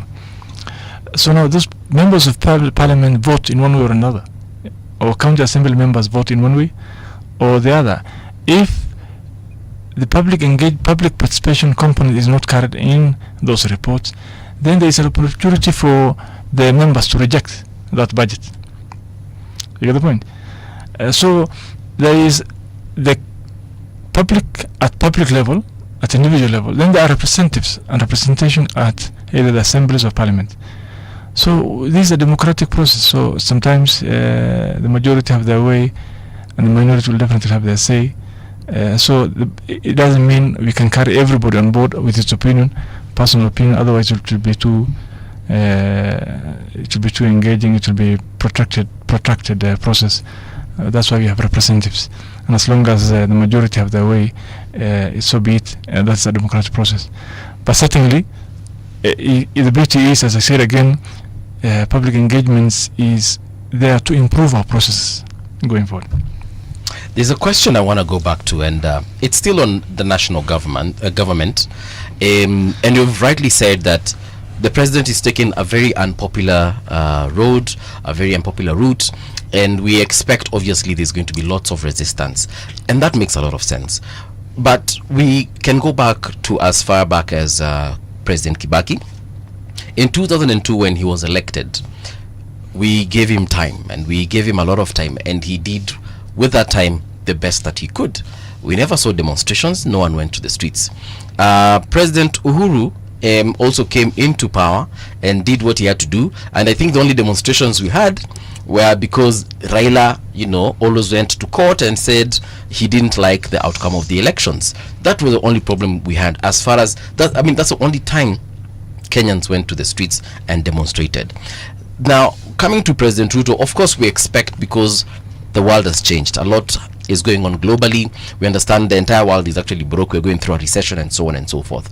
But we need also to understand that there are some things that we expect as Kenyans, fundamentals and reducible, minimums that have not yet been met. For instance, the government has promised a lot of things that were undelivered. So you wonder why promise something that you won't deliver. You understand? And I think that is the problem Kenyans have. They know that the rates of employment are high everywhere in the world. People are losing jobs, companies are closing down, and that is a fact that we cannot run away from. But when you tell a country that by June, for instance, they're going to be buying ile mtungi ya gas at 300 and it is still at, I think, 1200, there's a problem there. When you tell them that there's this project that is going to happen and then it doesn't happen, of course there's going to be a problem there. When people go to the streets and then end up dead, and people ask something simple as just stop the brutality, but people, every time they go to the streets, they end up dying, of course they're going to have a problem there. When we tell you so and so is corrupt, and we even give you a name, we tell you this yes is corrupt, this other one is corrupt, this PS is corrupt, then you fire them today, tomorrow reassign them to a different cabinet position or to a different advisory role. those are the things that are getting people worked up. Kenyans are not demanding for anything extraordinary, and I think that's the problem that people are facing the most. We are okay with making unpopular decisions. People will not kill you for making unpopular decisions, but they will be unhappy when you start giving them unrealistic expectations. I don't know, what do you have to say about that? I agree to the extent that you don't make promises that probably are unrealistic, not feasible, or may not be attained within certain time frame. For example, 1 term. So to that extent, I agree with you. If you say something will be 300 in the next 6 months or 1 year, then they don't happen, and it only pitches people against you. So that is what brings some unpopularity and the revolt from the public. So it's, as a politician, during the campaigns there are a lot of promises you make, but it varies from one politician to the other. There are those who will want to make genuinely believe they will do this, but somehow along the way you run into hurdles. You just run into some bottlenecks. But if I take some of the promises made, some have been, I think, achieved, some are not yet achieved. For example, if unga was, for example, I don't know how much it was, 210 before election, and today it's 90 or 100, I think it's an achievement made. If the pump, the liter at the pump, petrol, was somewhere at, I don't know how much, 200 and something, today it's 170, it's an achievement made. And so some of these things have been achieved, others may not have been achieved. So it is a reality on the ground that during campaigns you make a lot of promises. Some of them you genuinely believe you will do it. For some, you will run into headwinds and may not achieve them. True. Some you will achieve. So there is no perfection here.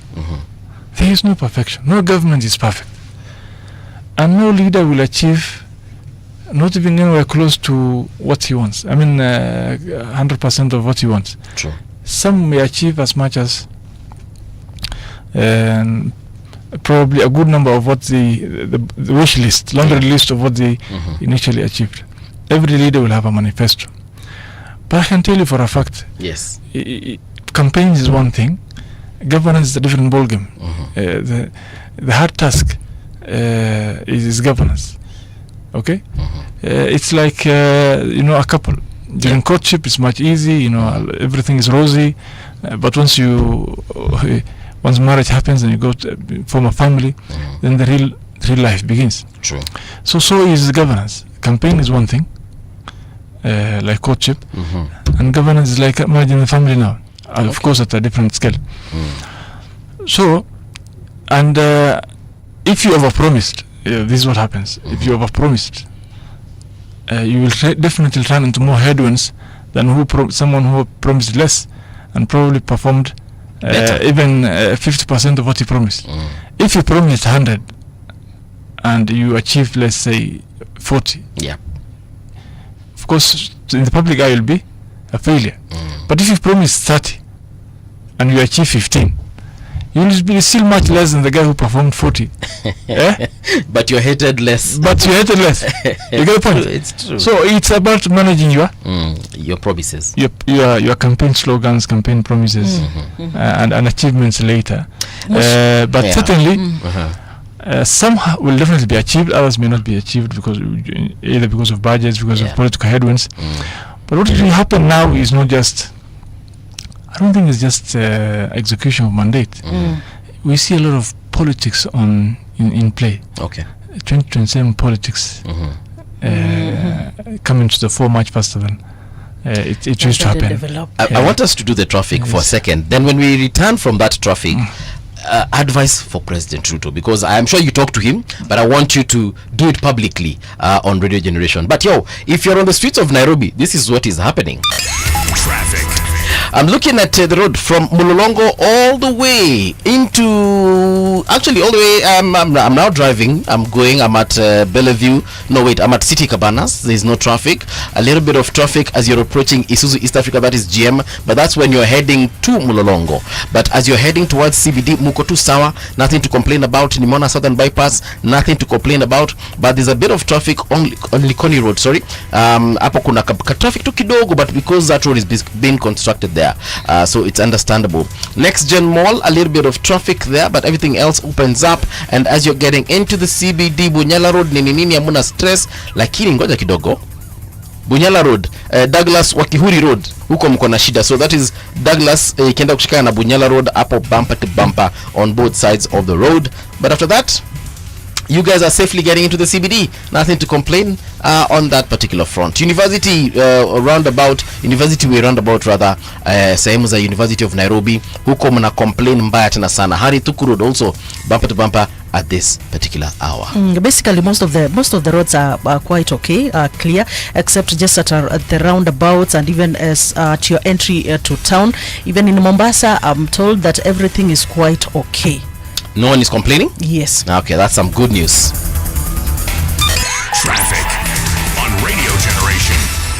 All right, so His Excellency Ahmed of Wajir County, that is the Deputy Governor of Wajir County, is in studio. And we've been having some very good conversations here about governance and about devolution and about just, what we can do to uplift the youth. A conversation that is still ongoing. It is now 21 minutes to the top of the hour. Mheshimiwa, what would you tell if right now you are in the same room with His Excellency the President of Kenya, Dr. William Samoei Ruto, what are some of the things you'd tell him, my brother, here, if you do this, things might just go good for you? Because I believe we are, halfway through his first term. What would you have to say to him to ensure that this drama dies down a little bit? Because it looks like it's just gaining momentum with every passing day. This drama will of course, politics will take over. Yes. With time, and we are seeing it already coming to the fore much earlier than expected. But to give him some credit, to give the president some credit, he has taken quite necessary but very unpopular decisions, like reforming NHIF to SHA. SHA, initially there was a lot of backlash, a lot of negative voices against SHA. But today SHA that story has died down because SHA is largely working in most parts of the country, if not all. Universal health care, many presidents did try. I think President Kibaki tried, didn't work. President Uhuru tried. It was a hot potato to handle. I think he dropped it along the way. But he faced it head on. Today, when we were starting, you remember what was happening? All the drama in window and the noise, political noise that was surrounding SHA, that has died down a bit, literally. Not because of anything else, but because results are there. If you go to most parts of the country, you'll realize SHA is working. And the fact that now Duale is there, I believe things will even improve more, because sometimes it's not about the policy you have, sometimes it's about who is executing it, which minister do you have there, or who is the guy who is implementing it. A lot of these things require much public engagements in one way or another, and some things require boldness. When you make a decision, make sure you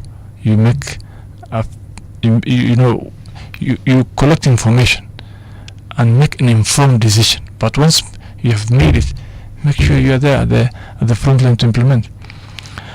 So, to give him some credit, he has taken necessary but unpopular policy directions in this country, like now increasing the tax bracket, or even raiding public officers' payslips, in the interest of making sure this country does not default. You get the point? Yeah, that was necessary. So now this thing will die off, because some of these policies he has started it from the very beginning. So by the fourth year, I believe most of these things will have been accomplished. SHA now is almost we are good to go with healthcare. Of course, it requires a lot of other investment in terms of infrastructure, healthcare employment, healthcare staff employment. many other things still remaining, and sealing the loopholes in corruption, what we experience with NHIF and all this kind of a thing. Many facilities have been closed, but again, we don't want to make sure that our private sector is skilled. So we must have a balance, strike a balance between sealing the loopholes and ensuring that these facilities are functioning. Okay. You get the point? And so, as we go down the line, I'm sure some of these his policies will have borne some fruits. Okay. If it is for value chains like tea and coffee and now livestock, if you invest properly with the livestock as the national government does with tea, coffee and other value chains, then he will get huge support from the masses who are rearing livestock as a means of economic mainstay. For the youth, my advice is to fund the counties more, so that the counties can engage the youth more. These youth come from counties anyway. They are not assembled in one county only. They are in every county. Right.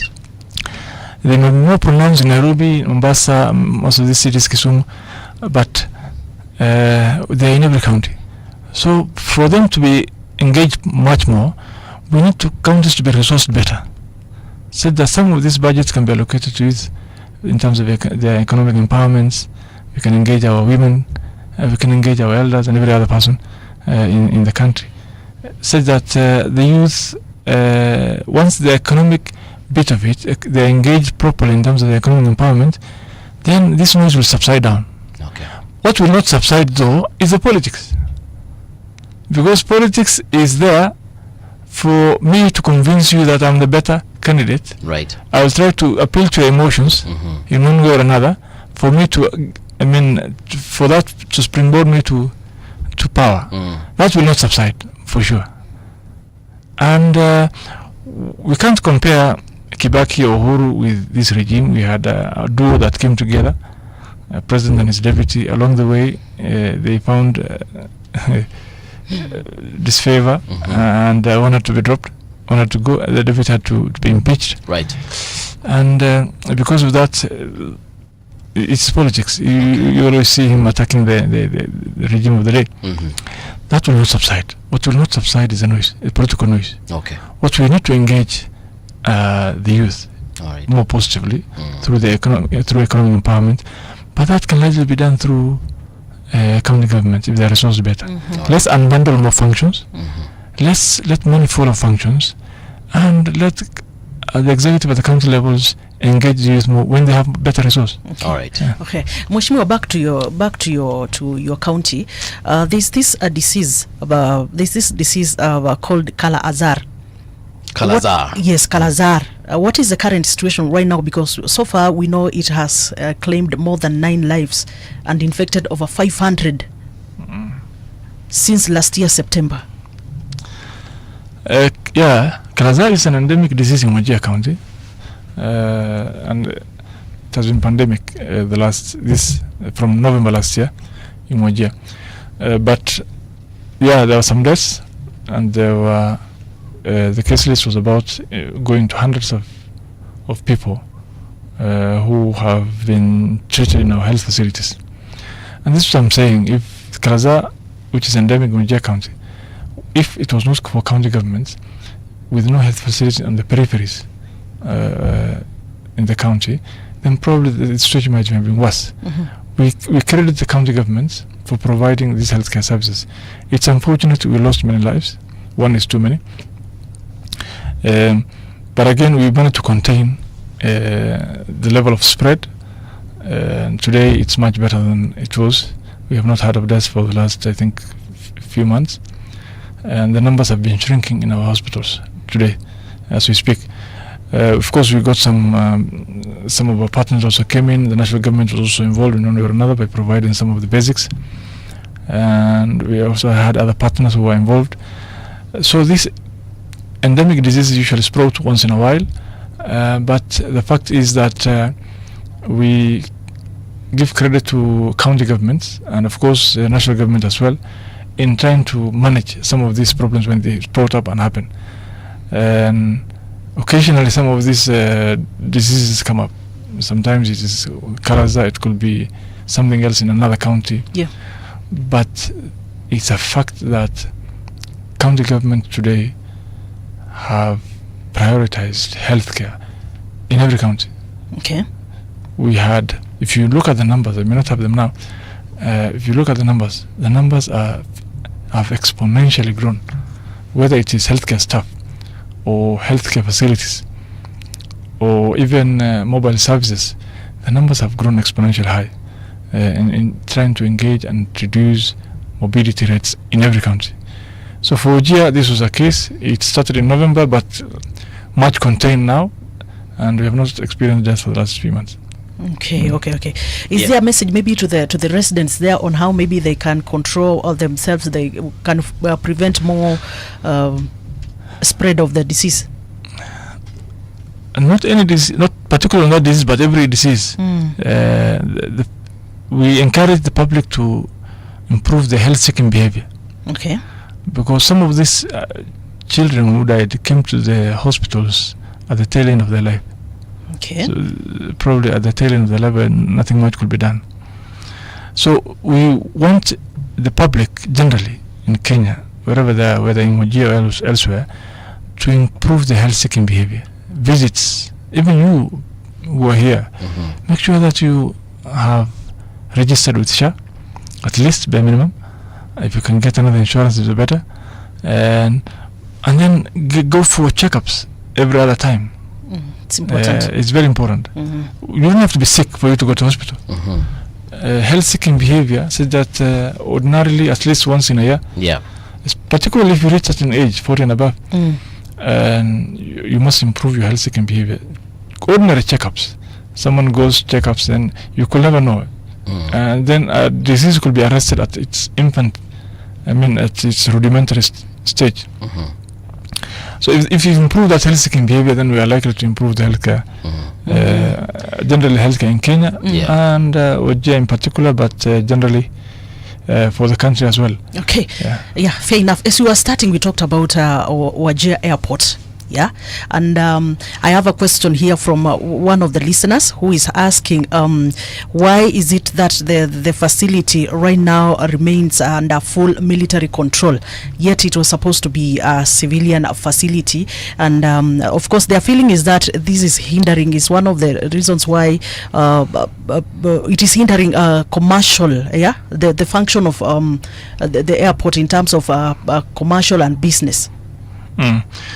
Yeah, the initial when to initially built that airport was and still partly is a military airport, but it is a combo now. It's a combination of military and civilian, where we have commercial flights coming in, but of course it's also a military base.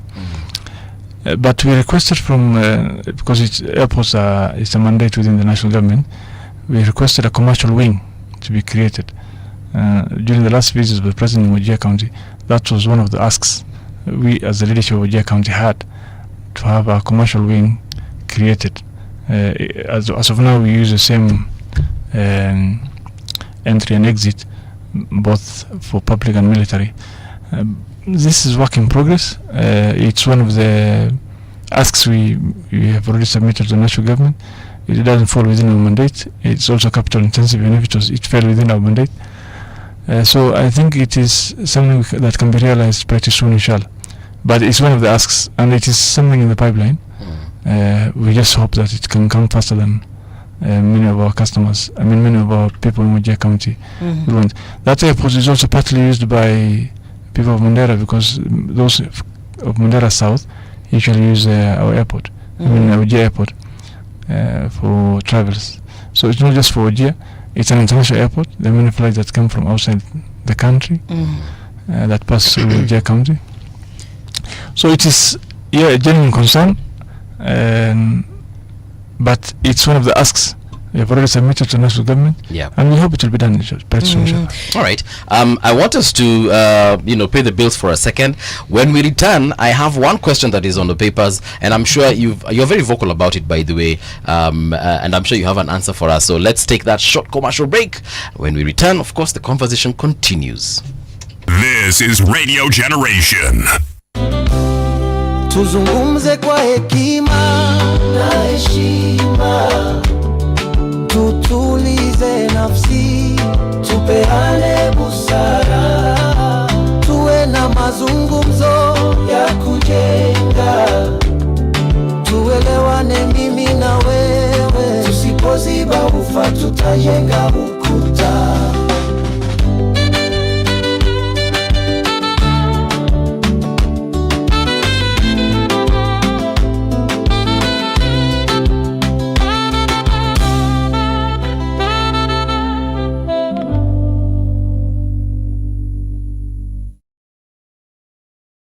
This is Radio Generation. Radio Generation.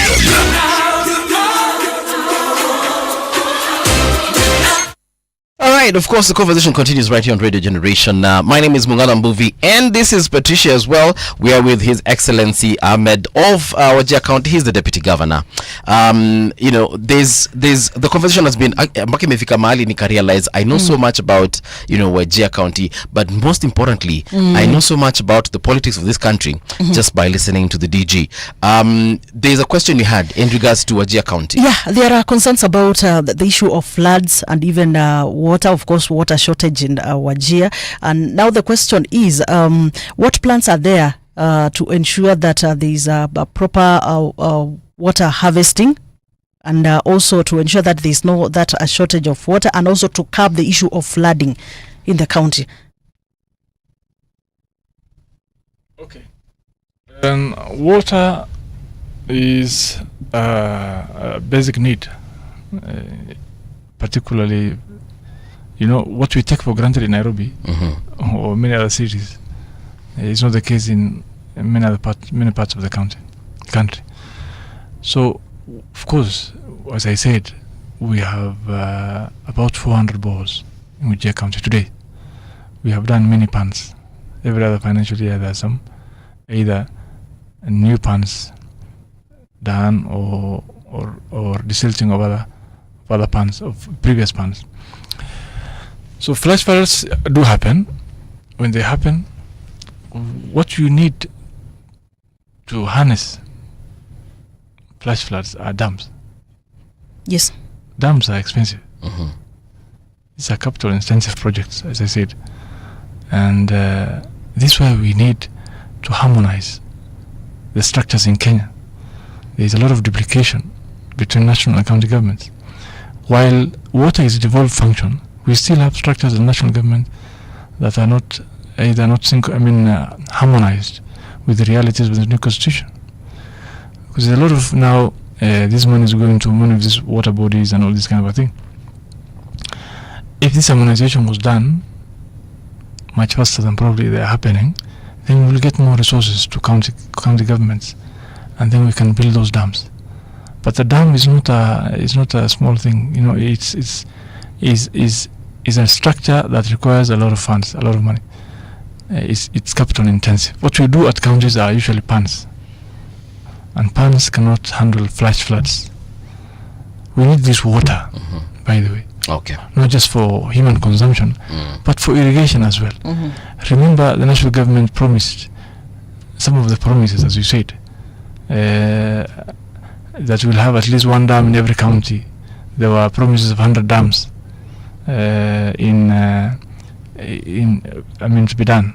Okay. In fact, there was a particular dam in Wajir County, Butcher Dam, which has been in plans since 13 years ago, 14 years ago.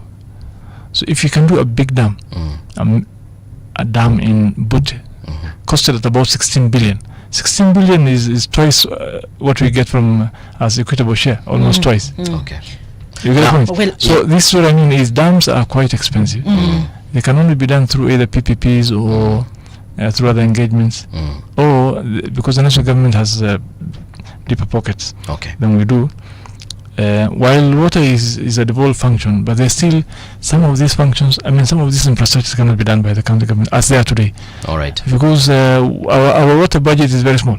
Okay. And we can only do maybe pans and boreholes. We have like a minute before we leave, and there's this issue of Muslims rejecting this whole issue of inheritance that was made by the court, and you actually tweeted and said judicial excesses can be destabilizing, particularly if the same infringe on the core formation of Kenya as a country. The place of constitutional exceptions, Islamic inheritance, Muslim family in this case ought to be protected. So in a minute or less, maybe you can just tell us what you think about that law. Well, here this is a direct infringement on the Muslim person, his faith. And when it comes to faith, matters faith and constitution, faith takes precedence. Yeah. Particularly for Muslims. So, and why I say core formation of Kenya, when Kenya was formed, remember, Qadi's court just didn't find into our constitution like that. It formed as a basis for formation of Kenya. Right. The coastal strip, as you remember, and the asks. One of the asks was the Qadi's court to be part of our constitution in Kenya. Okay. It has been there in every successive constitution. Okay. Muslim families, a child must be born within wedlock. All right. So for inheritance, it is those born within wedlock that can inherit. Anyone else is out. As your child, you may give. It is faith is one thing. The individual is one thing. It's a different thing. All right. You could be a Muslim, maybe you have committed a sin. Okay. Oh, that's a different ballgame. All right. That's between you and your Lord. Yes. But the Islamic faith and inheritance, there are scripts that has to be followed. Defined scripts that for inheritance, this is the way to go. Okay. That does not fall within any child born out of wedlock. All right. So you are now infringing on your faith. On my faith. What happens to a child? So we don't even have the time. Yes. But thank you so much. I think that was elaborate enough. And it's Muslim one thing. Yeah. As a community. Yeah. And an individual Mbuvi as a Muslim or Ahmed as a Muslim. Yes. And whatever I do as a person. And as Muslim community, these are different scopes. Okay. Thank you so much, Your Excellency, for coming and finding time. We hope we'll see you again. Na utwite pia wajia. Sisi tunaweza. So umesema kuna airport? Uje, 1 hour tu. 1 hour tushafika. Sawa. Tunakuja huko na nimesikia kuna ngamia tamu huko. Kuna iko fresh milk, fresh meat. Yes. Thank you so much. This is where we take a break, but we shall be back and the conversation still continues on Radio Generation. Don't go too far. We will be right back. The sound is fine, pump it up, turn it high, all the time. Let the music move you, let's sway. Radio G's got your jam all day. Radio Generation, the home of urban soul. This is Radio Generation. Radio Generation, home of hard truths and bold insights.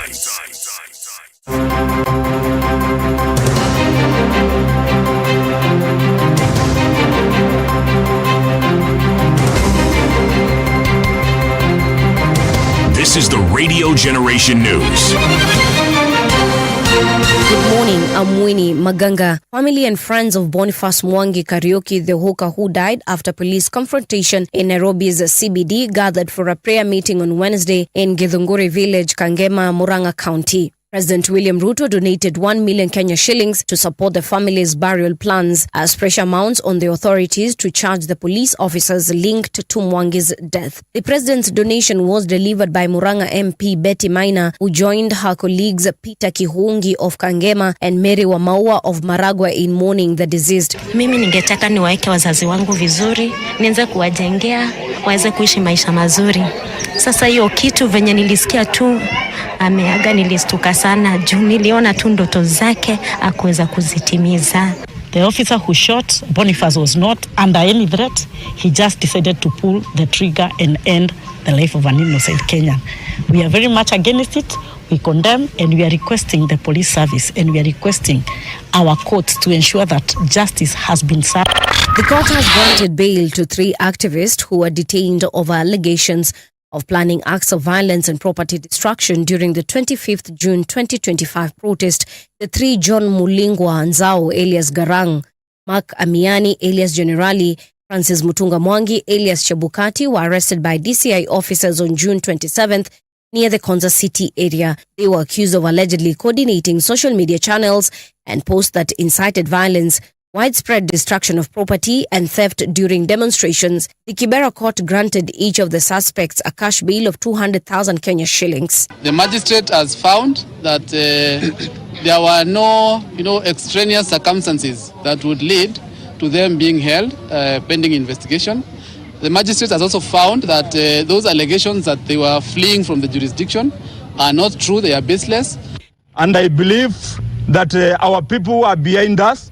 And also in this exercise, sisi lazima tupambane kabisa.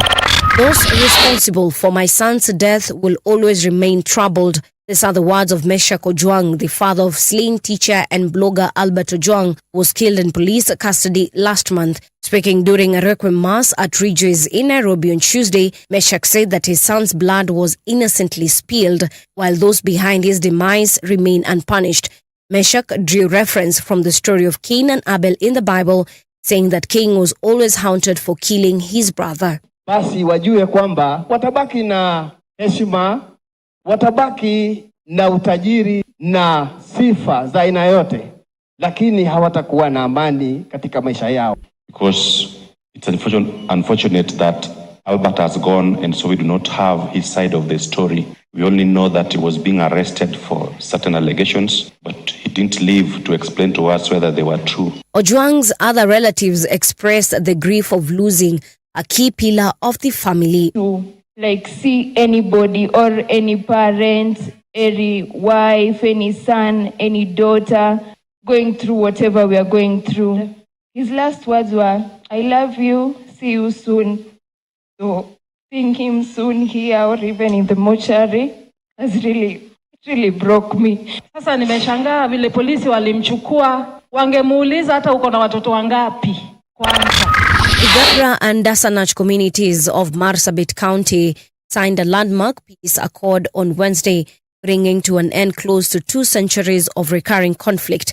The declaration, which was made in Iliret, North Hor, marks a transformative moment in the relation between the two communities. The peace accord marks a new era of reconciliation, mutual respect and shared prosperity. Interior Principal Secretary Raymond Omolo hailed the accord as a generational turning point with the potential to reverse the 160 years of stagnation and insecurity. At least 4 people have died and dozens are missing after a ferry sunk off Indonesia's tourist island of Bali, rescuers said. The boat was carrying 53 passengers and 12 crew members when it sank at 11:20 local time on Wednesday while on its way to Bali from Bayuwangi on the eastern coast of Java Island, the Surabaya office of the National Search and Rescue Agency said. 29 survivors have been rescued, the agency says. As the search continues, authorities are investigating the cause of the sinking. The ferry operator told local media that the vessel had reported engine trouble shortly before it sank. And that's the truth on Radio Generation. Good morning. I'm Winnie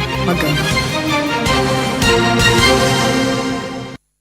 This is Radio Generation. Tuzungumze kwa hekima na heshima, tutulize nafsi, tupeane busara, tuwe na mazungumzo ya kujenga, tuelewane mimi na wewe, tusipoziba ufa tutajenga ukuta.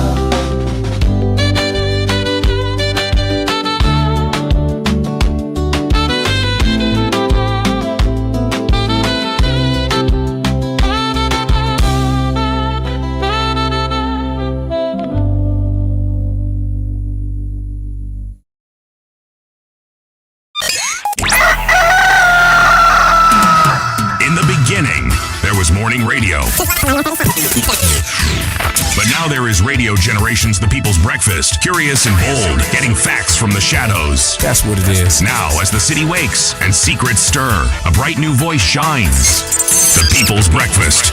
Your morning, your voice, your journey. Good morning. Good morning, my neighbor. Welcome Welcome to the home of hard truths and bold insights, Radio Generation. Yes, indeed, and we are back to give you those very bold insights and, of course, hard truths. And we've had a very interesting conversation here with the Deputy Governor of Wajir County. And tuseme tu Mungu ni mkubwa kwa sababu amesaidia your county sana.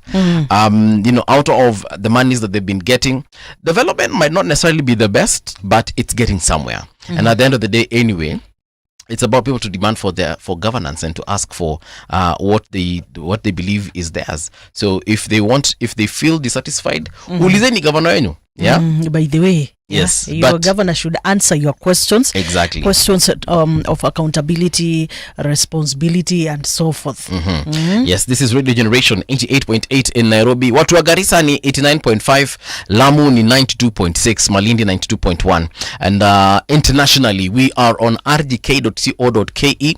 Kama unasikizanga Radio Garden sana, if you have the app, we also found there. Tune in as well, tuko huko ndani, and I keep on saying that if you want to see us live and direct, you can also get us on Radio Generation on YouTube. The People's Breakfast. Yes, Radio indeed. Gen KE on Instagram, on X, and even on TikTok. Our guest for this particular hour is Peterson Washira. We hope he's on his way. He's the chairman of Kenya Union of Clinical Officers. We want to understand what's happening in the health sector. We also touch on some few issues to do with SHA. Kwa hivyo hizo ni maswali kama mko nazo pia mnaweza tutumia on our social media pages. And we, like I said, on WhatsApp, Radio Generation. Kwanza tunaangalia kama kuna mtu ametuma kitu hapa kwa WhatsApp. I'm looking at this group. Yes. People have actually commented saying that they like the show, which is a good thing. Also liking the conversations. Thank you so much. You guys are the bestest. So if you haven't gotten into the page, go in there and get your voice heard by the people. Right now, though, let's just talk about some of the things that we feel are passionate in this particular hour, and that is in the health sector. We have seen that 1,800 interns are set to be paid 206,000. Yes. Is that like net? Is it take home? Is it gross? Ama hiyo ni ile pesa wanalipwa lakini hawatalipwa? I'd like to understand. A salary on paper. 1,800 of them. I'm actually very happy. Do you know what interns are paid in other industries? Do you know what? Do you know what interns are paid in this industry? It's little. It's little. But now let us appreciate the fact that doctors, nurses, and all those in the health sector, they are just doing. They are playing a very critical role in our country. Let us just appreciate that fact. Yes. Na wewe umekuwa ukiteta hapo ukisema kwamba umeenda ukasomea udaktari for 7 good years, 6 good years, and then when you go, you're looking for a job, unaenda unalipwa peanuts. And again, these interns, remember, if it is an intern, nimekuja hapa and I'm working on you. I'm doing an operation on you. Right. Hakuna stories za I'm doing a trial and error. Nikikutibu ukipona umepona. But so I'm just equally important as just that other doctor mwenye pia ako kwenye payroll. Lakini interns kweli wanafanyanga surgeries. I don't think they do. I think they attend. Just giving you an example, but we have. No, I think they will be in the operating room. That's the word I was looking for. Yeah, they might be told kata hapa, anachukua kama kasi. Sasa si amefanya jamani. Ama anachukua ni wembe, anachukua wembe, anakata kidogo anaambia kaa kando sasa. Anaonyesha venye inafanywa. But at the end of the day, that's how they learn. I mean, that's the work of an intern, to learn how to do the job. And at the end of the day, akikushona amekushona. Ndio. Auendi kupumuliwa tena zile stitches tena ati now uende sasa ukatibiwe na now the doctor. Yeye anafanya kazi mzuri na anafanya kazi equally important kama daktari, because imagine if he messes or she messes in the operating room, ni kubaya. Things can end up going south. Yeah. So a big shout out to interns. If you're a medical doctor there, you're a medical intern, you went to school for the 7 years and then another inakuanga ni miaka 3 ya specialization. Actually, there's a guy I went with to school in Nairobi school, or rather at Nairobi school, and right now he's a neurosurgeon. I see him on TV all the time talking about the things that they do in the operating room or just in the hospital in general, and I can tell you doctors are miracle workers. Unaweza imagine umekuwa kwa accident, umevunjika mkono inaning'inia hivi na mtu anairudisha na inakuwa sawa, na after recovery you're able to drive again, you're able to maybe ride your bicycle, you're able to play with your children if it's football or whatever it is. You're able niambia kama daktari si miracle worker. You can imagine you have been in a very bad, or you've gotten a very bad disease and your heart is in problems. Na wanatoa hiyo roho yako moyo, wanatoa huo moyo wako mwenye uko na shida, na wanakuwekea another one. You tell me if that's not a miracle. And you come back here and you breathe and you're able to do activities like any other human being. You tell me if that is not a miracle worker.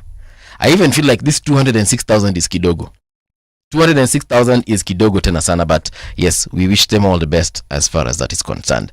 Another issue that the country is facing is called the SHA menace. We thought that NHIF had gone away with the demons of overpricing and the demons of double charging and so on and so forth, but now it is back.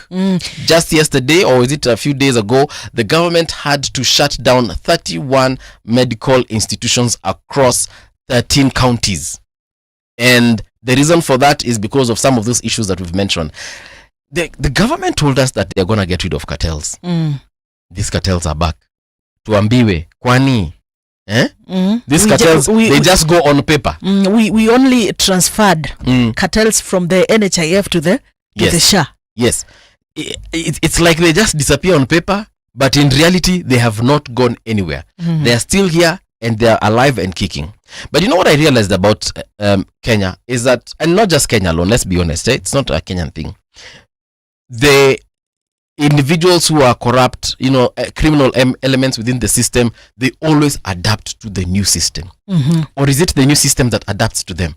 There's a symbiotic relationship between criminal elements and just how things perform, or rather things just work within the country.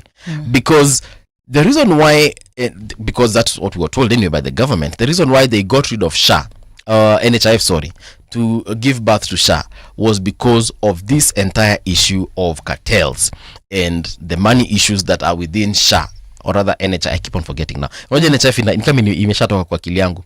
But now they're back. And just that goes to show us that no matter what you do, you cannot change a name or change a system. What you need to do is change the elements within a given system. For example, kama sasa SHA isipofanya kazi, tafadhali tusiamke kesho kutwa tusikie imekuwa kitu tofauti. Imepewa jina lingine tofauti. Imetoka kuwa SHA imekuwa SHE. Well, I think the thing that is one of the key issues that are worth noting here, it's the issue of are we just changing names? Are we just changing names, but now systems bado zinabaki zile? Ndio maana nasema. Systems zinabaki zile. And again, I'm also interested, I would like to know from his perspective if this SHA thing is really working, because we still have a lot of complaints around SHA. The complaints will always be there, because we also had complaints. We also had complaints during NHIF. Look, I'm not saying that, because I'm speaking from experience, because I've used SHA. I'm not saying that SHA doesn't have a problem. Yes, especially ikishafika tu kwa mambo ya outpatient, because ikifika kwa mambo ya inpatient, it is working, relatively well. But sasa kwa outpatient, hapo ndio shida iko. Na hapo ndio perhaps wana need kushughulikia sana. You get? Yeah, but kwa maneno ya inpatient inafanya kazi, and people have been getting the services they need. But we also saw that the other day, people are now being asked to pay for an entire year of and this is something they were not prepared for. I wish watu wangeambiwa by then, this new system from the get go mtakuwa mnalipia full amount, na ni hustler fund itakuwa inalipia. Unaget, ama kama uko na pesa yako kutoka mahali unaweza lipa. I think those are some of the teething problems that we are talking about, and it is what I feel like Kenyans needed to have been told in advance. You see, that's the issue. People have got no problem with, we need to do this because we need to make it work. We need to do this because the previous one had a problem. Fine, haina shida. No, not everyone is an expert in financial systems like the NHIF one or the SHA or SHIF or whatever it is. What people need to be told is, this is a new system. Ni kama unakatia mtu. Unafaa kuambia mtu mwenye unakatia akwambie kila kitu juu yake, si akwambie mkishaoana ama ukishaingia kwa nyumba yake, ama yakishaingia kwa nyumba yako, ndio saa anaanza kukuambia, oh by the way, do you know nilikuanga na bibi mwingine, ama niko na bibi mwingine, ama niko na watoto wengine. So I feel like that is the problem with our current regime and the way it's doing things. Kenyans just didn't understand that we would have problems within problems that we did not even subscribe to. Had we been told from the get-go that was tunaingia hapa kwa kitu inaitwa SHA, na by the way mjue hii itabidi mlipiange mwaka mzima in advance, alafu by the way make sure mjue hapa hivyo kwa outpatient kidogo ni kama haitafanya kazi, lakini kwa inpatient mko sawa. I think they wouldn't be as angry as they are right now. You understand? So tuone, man. Yeah, it's also important we look at the welfare of the clinical officers, you know. Apart from the salaries, we also have issues of the work environment. Yeah, we have the issues of work environment. Kuna issues mob sana these people are crying about. Yeah, we will also ask him about that. Clinical officers, in my opinion, are very critical, obviously. But do you know when you go to a hospital or a medical institution, chances are you won't tell the difference between a clinical officer and a medical doctor. Yeah, and you will walk in there, interact with these particular individuals, and get treated and leave without having known that who is who. Actually, what tunaitanga daktari. Sure. Nurses tunaitanga sister. Sijui kama umeenda hospital ukapata nurse akiitwa sister. Walitonga sister wote because I think people are used to going to mission hospitals. But yeah, at the end of the day, anyone in the medical field, whether it's a nurse, it's a clinician or clinical officer, medical lab scientist and so on and so forth, wote wanafaa kuwa sorted vizuri, because if one of them fails in their duties, then all of them will fail in their duties. You know, there's that thing that we call the weakest link. If the nurse doesn't treat you well, they don't inject you well, they're not provided the correct medication to provide to you as a patient, then you're definitely in trouble. So yeah, being medical practitioners, all of them, from the nurses, hata niliacha nurses at one point wakisema wanataka kustrike, but I think they were sorted. Now, obviously, interns well taken care of. That's a good thing. And then the issue of clinical officers as well being looked at. And one thing, but they would like to understand is the defined role. The same way we've asked, kazi ya DG ni nini? Kazi ya the governor ni nini? Kazi ya deputy president ni nini? Mimi nataka kujua kazi ya clinical officer ni nini. Na kuna watu wengine tunafaa kuelewa pia, I don't know if they're called medical reps. They work on behalf of the counties and they actually come to them. Hao ndio wanakujanga kwa mwananchi, saa zingine they even diagnose problems that you didn't know about. They even monitor whether you've been to a hospital, if you're pregnant, if you're doing your prenatal or your antenatal. They're able to diagnose certain diseases and tell you, hey, this one, my friend, you might need to go get checked. It could be malaria. Or hii homa yako umekaa nayo ati sasa mwezi mzima. Hapana, hiyo sio homa mwenzangu. Endo uangaliwe and you're sorted. Those are also guys that we need to check out. I'm forgetting the title that they have. Maybe if our guest gets here in good time, atakuja tuambie about that particular situation. So yeah, that's as far as the medical field is concerned. Let's check out also what's trending on rgk.co.ke. If you haven't tuned in, unawachwa nyuma tena sana. So there's this story about 4 dead, dozens missing after ferry capsizes off Bali, and they're saying that so far 29 survivors have been pulled from the sea as rescue teams continue to scour the area for missing persons. Zimbabwe, of course, we talked about this a couple of hours ago. The journalist, that is Faith Zaba, who was jailed over a satirical piece targeting Mnangagwa. Na tunaambiangu hapa Kenya, mfurahie mko na freedom of speech. But wengi wanasemanga freedom is not guaranteed after speech. But nonetheless, things are thick out there. And that is why we should be very vocal in protecting that freedom. Because once it goes, a lot goes with it. And you know, for us to reach at that point, to have that freedom of speech, of course it has been a long journey. Not even for Kenya peke yake. We also have these other countries. Yeah, for you to reach at that point, kuna ile freedom, like now you can call out governments, you can call out your leaders when they are not performing, when they are not doing what they are supposed to do. You know, it was also a journey for people to reach at that point.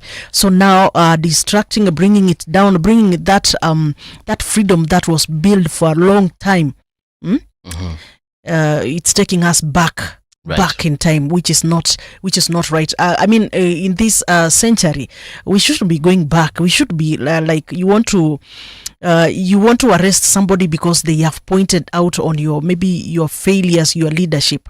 Yeah, you are taking us back, way back. Yes. All right. Bill 6 age gap and term limits for top police chiefs. Now, future heads of the National Police Service may not be allowed to serve past the age of 60 if a proposed law seeking to set an age cap and term limit for senior leadership is approved by Parliament.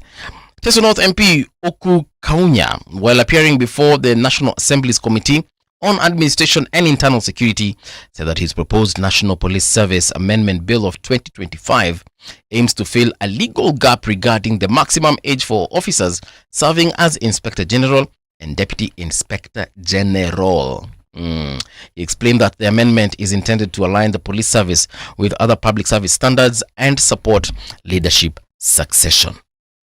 All right. Mmesikia kama wewe ni karao mwanze kujua mko na term limits in terms of even your age and how long you can serve in that particular position. Okay. Yeah. I always thought that anyway there's a term limit for everything. Sikujua sasa kuna bill anyway. Mtaona ikifanyika. So apparently there's a shortage of booklets which is delaying birth certificates across Kenya. How long did it take for you to receive the certificate for your child? Well, I think it was around like one week. 1 week, eh? I think, yeah. 1 week. Was it 1 week or 1 month? That is from application or from the point whereby you actually got it? I think from application. Nowadays, getting a birth certificate has not been as complicated as it used to be, because most of the time when you get the child in the hospital, of course they already take the details, right. And because of the systems that we have nowadays, it is easier for them to integrate with the officers that are charged with giving a birth certificate. So it is a bit easier. It's less tedious like it was kitambo. And fast. Yeah. Yes. As long as you have your child initangwaje hiyo slip ya kuzaliwa. Anyway, birth notification. Yes. There's someone here in studio who might actually help us understand all these processes, and probably even other more nitty-gritty stories as far as healthcare is concerned. We are talking about Peterson Washira. He is the chairman, Kenya Union of Clinical Officers. And the conversation that we want to have today is, talk about SHA, the demos, and basically the Kenyan state of health, or rather the health of the state of Kenya's health, basically.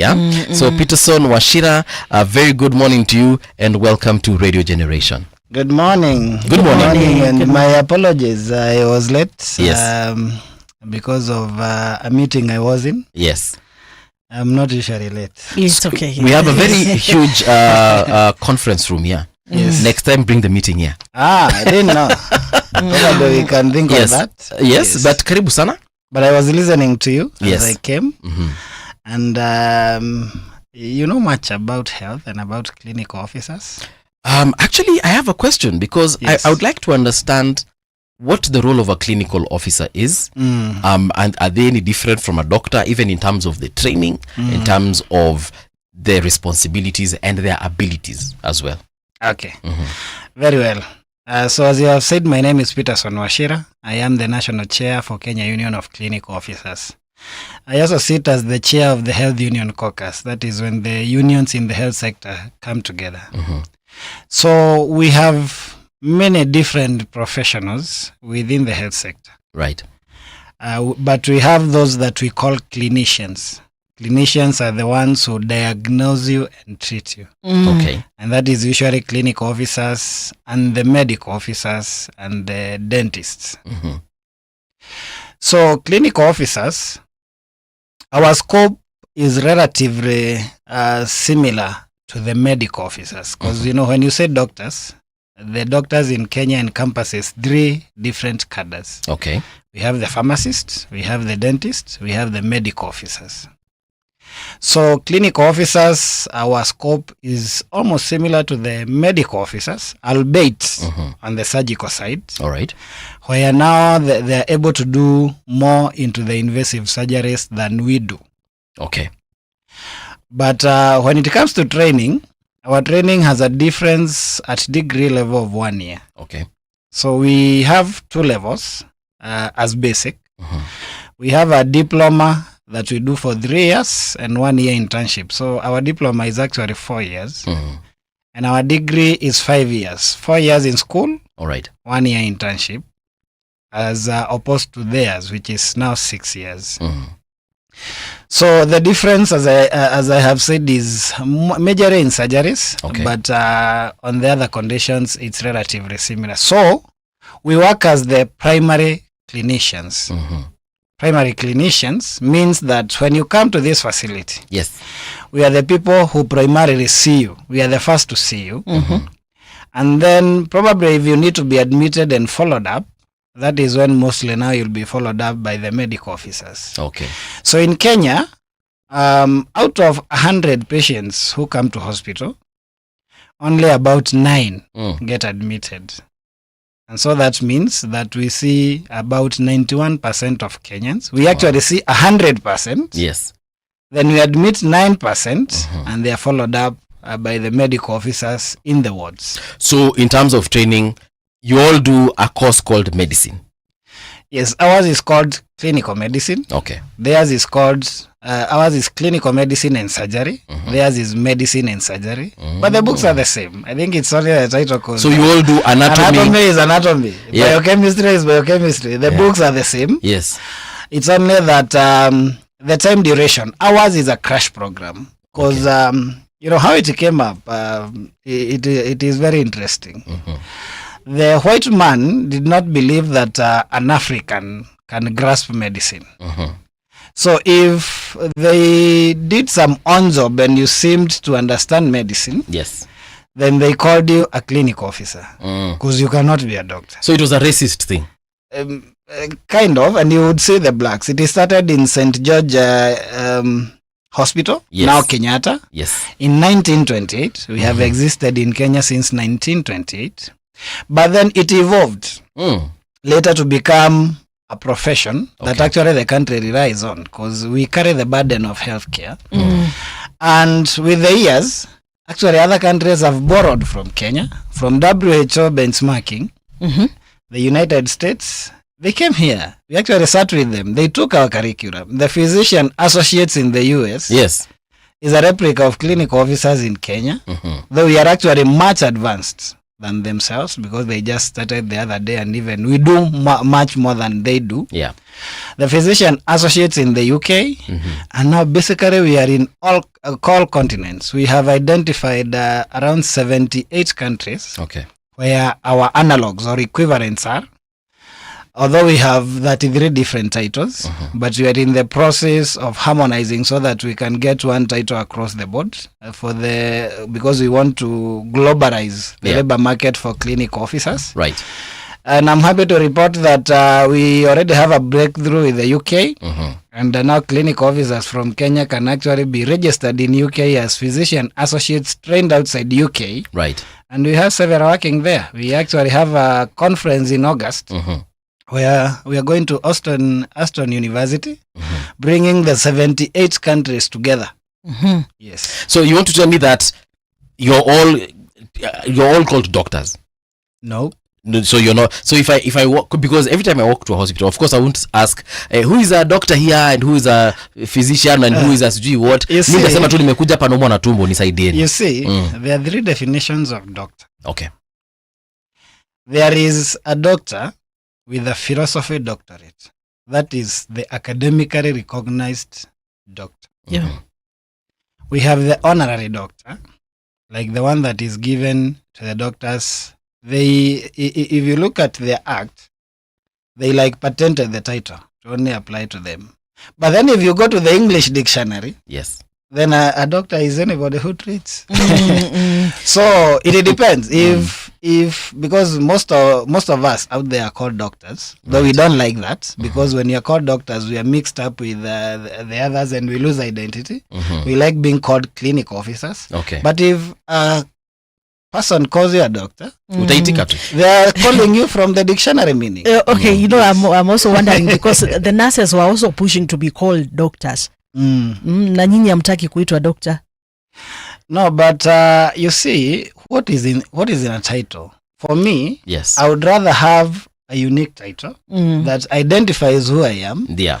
Because for so long, and before we founded this union, clinical officers were actually left in oblivion. Kenyans did not know who we are. They used to call us doctors. So whenever the government says we have sorted doctors, they think they have sorted us. But that was not the case. Okay. So we needed to come out and stand out as an independent cadre. All right. And that is what we have done. I believe by now, Kenyans know there is these people who are called clinical officers. They also know what we do.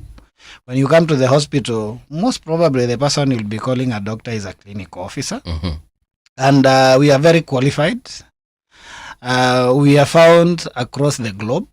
Many countries, many Western countries only came to realize that they needed this profession way later, because you'll never have enough doctors. Yes. So you need a primary clinician who can be able to carry the load. And that is why now we have them across the board. Now, in terms of like when a doctor, let's say Dr. Paul Mungala Mbuvi, yes, is a doctor, is a medical doctor. Yes. Alafu unaona hapo kando ya jina yake wanaeka MBCHB, yes, meaning that he has also done surgery, I guess, or he's a surgeon or something of the sort. So for a clinical officer, MBCHB is the basic. It's the basic one. He's a medical officer. Okay. So now, for you clinical officers, what is the abbreviation? The abbreviation equivalent of MBCHB. We write it as SIMS. So we have diploma SIMS. So it will be D SIMS, CIMS. Okay. We have BSc. We also have masters. Masters now, but the title we carry for diplomas, the title we write there is registered clinical officer. Okay. For BSc, you drop the registered. They are called clinical officer.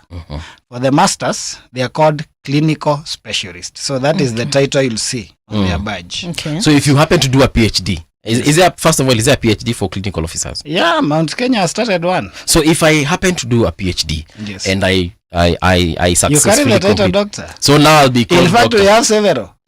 We have so many who are called they're right there. Doctor so and so. Yes. Clinical specialist. Okay. Yes. Now I understand. That's I've amazing. understood. That's Because that amazing. is academic doctorate. Oh yeah. So and that is why I'm asking, what's in a title? You know, other Prestige. than PhD, Yeah. everything else is honorary. After PhD. The only real doctor title is PhD. Okay. Anything when you have not attained a PhD is called an honorary doctorate. You know what honorary means? You have been honored with that title. We have just honored you, but you have not earned it. Yes. Yes. Well, in light of the KUKO's list of objections that you made to the government regarding the merger of regulatory bodies under the quality of care bill, how is this affecting your work as clinical officers? Very well. There is first the question of merger of the regulatory bodies, and then there is the second question of the quality of healthcare and patient safety bill. So about the merger, in February, you remember the cabinet sitting in Kakamega made some resolutions, and the resolutions were that their parastatals are becoming a burden on the exchequer. And that there were many that were doing probably a similar job, or whatever they were doing can be done under the departments in the ministries. Yes. And so there was a resolution: can we merge some? Can we dissolve some? Can we declassify and defund some? So those in the health sector, they were categorized under declassify and defund. And so that a Kenyan citizen would understand what that means. It means if it was a SAGA, a state agency, then there is an obligation on the government to fund it. If you declassify, it is no longer a SAGA, then it is not obligatory for the government to fund it. So that is what they did, so that these bodies can use whatever they collect without being funded by the government. But then, the people behind the shadows that we usually call the cartels, they have always been pushing this narrative of merger. Mm. And the narrative of merger, the reason as to why, because anybody would think that would be a very nice thing. One center for everything and regulating everything. But that is not the objective. Because, there is usually what is sold and the reality is hidden behind.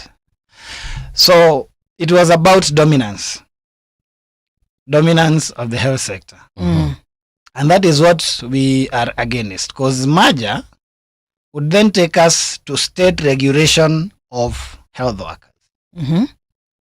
But that is a place we came out a long time ago. Because it was proven, there are so many papers, that a state regulation is inferior to peer regulation.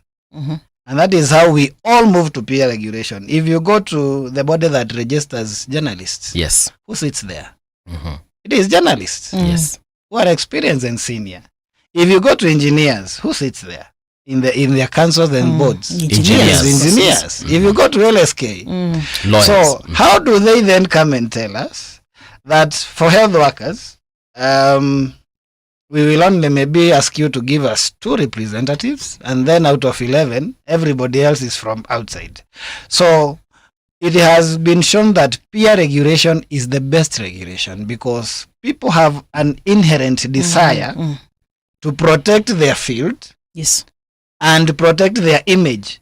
And so if they self-regulate, they will not allow you to do monkey business. Yeah. So the merger wanted to take us back to the state regulation. And the demerits of that is that the moment it now becomes the state loading their regulation on us, I think what we are going to do by default, yes, and what will happen at times, is that because people do not want to their image soiled and they have no control, people start hiding. In the medical sector, yes, we say errors are inevitable. There is a difference between negligence and errors. Errors will always happen. And we report errors. We are encouraged to report errors. It is something that is negative. I wanted to do this, but it didn't go the right way. And you report so that then they can see why and it can be corrected in future. We do that voluntarily. But if you load state regulation, where I know some of the people sitting there are politicians and they are going to probably blow it out and taint our image, you think we are going to report these errors? We will not. What if we can have that state regulation, yes, but have the people sitting there, your peers? So it can still be a state regulated body, or rather state regulatory body, but everyone sitting there, everyone sitting there is someone in the field, such that we meet in the middle, literally, for lack of a better word. That is peer regulation, and that is what is happening now. Yes. But what they wanted to do, and you remember in 2021, under the President Uhuru Kenyatta, and I think then it was Honorable Kagwe who was the minister, they also tried to do the same, to remove health workers from their own boards and bring in some other people from the state. And we successfully opposed that, and the bill flopped in Parliament. So I think peer regulation, because even the peer regulation we have, the bodies are still sagas. So they are state owned, but the people who are sitting there, it is a peer regulation. Though it is not only like in the Clinic Officers Council, it is not only clinic officers who sit there, they are the majority. Okay. But we have somebody from Consumer Federation, we have somebody representing the Saga Board, we have somebody representing AG. So we have various other people to come and check and even capacity build in some sort of the decisions. And if you look at like our dispute resolution, it's actually called what? The disciplinary committee. Yes. We even have a representative of the AG. We have somebody who comes from the Consumer Federation. The public is represented there. So that whenever decisions are being made, then they would ensure that this decision is objective and is legally sound. Yes. Well, you also petitioned Parliament over discrimination, broken contracts, delays in internships, plus being locked out of SHA. Maybe you can elaborate that to us, please. Yes. And maybe before that, please allow me also talk about the quality of healthcare. All right. And I want to start by saying that quality of healthcare and patient safety is what all health workers want. It's what any Kenyan wants. But what is our problem? And I must also say that I think at this time, this is the time we have the CS with the best capacity to resolve issues within the health sector. That is Aden Duale. Yes, I know that is unexpected, but that is the truth. Because he has been a leader in this country for a long time. He's closer to powers, and he knows politics. He can be able to play politics and get, because this country is highly political. And that is what we have not seen in the previous two CSs. And that is why we can see he has been able to stabilize the issue of internship. There is still some challenge with backlog, but I believe that is something that can be sorted. But at least they are being paid what they should be paid, and they didn't have to demonstrate. You remember the other time we protested for them to be posted. Yes. And also, so there is that. And now when we come to the quality of healthcare, there are several things that, and we have communicated with the CS. We have told the CS that we want to support because it's a good thing. But then there are few issues there that we must correct. Such as? Number one, there has not been a deficiency of provisions for quality healthcare. Let us start there. We have a national policy for quality of healthcare and patient safety. 2022. I participated in that one. It has never been implemented. Many health workers, many health facilities do not even know it exists. We have the Kenya quality of health model. It is about the facilities. Everything that is in this bill is actually from there. So we didn't have a gap. It's only that we are trying to bring it in a legislation. But then we are putting very much weight on the health workers, but we are not putting the same on the people who are supposed to facilitate them to offer that quality. Right. Like, if I do not give that quality service, I should be fined 50 million. But then the question is, are the health workers the ones that are refusing to give Kenyans the quality service? Because that is what we took an oath to do. No. The reason as to why we do not provide quality service at times is because for you to provide quality service, you must have your diagnostics that are up to date. You must have your essential supplies, including medicines. You must have other equipments that you need.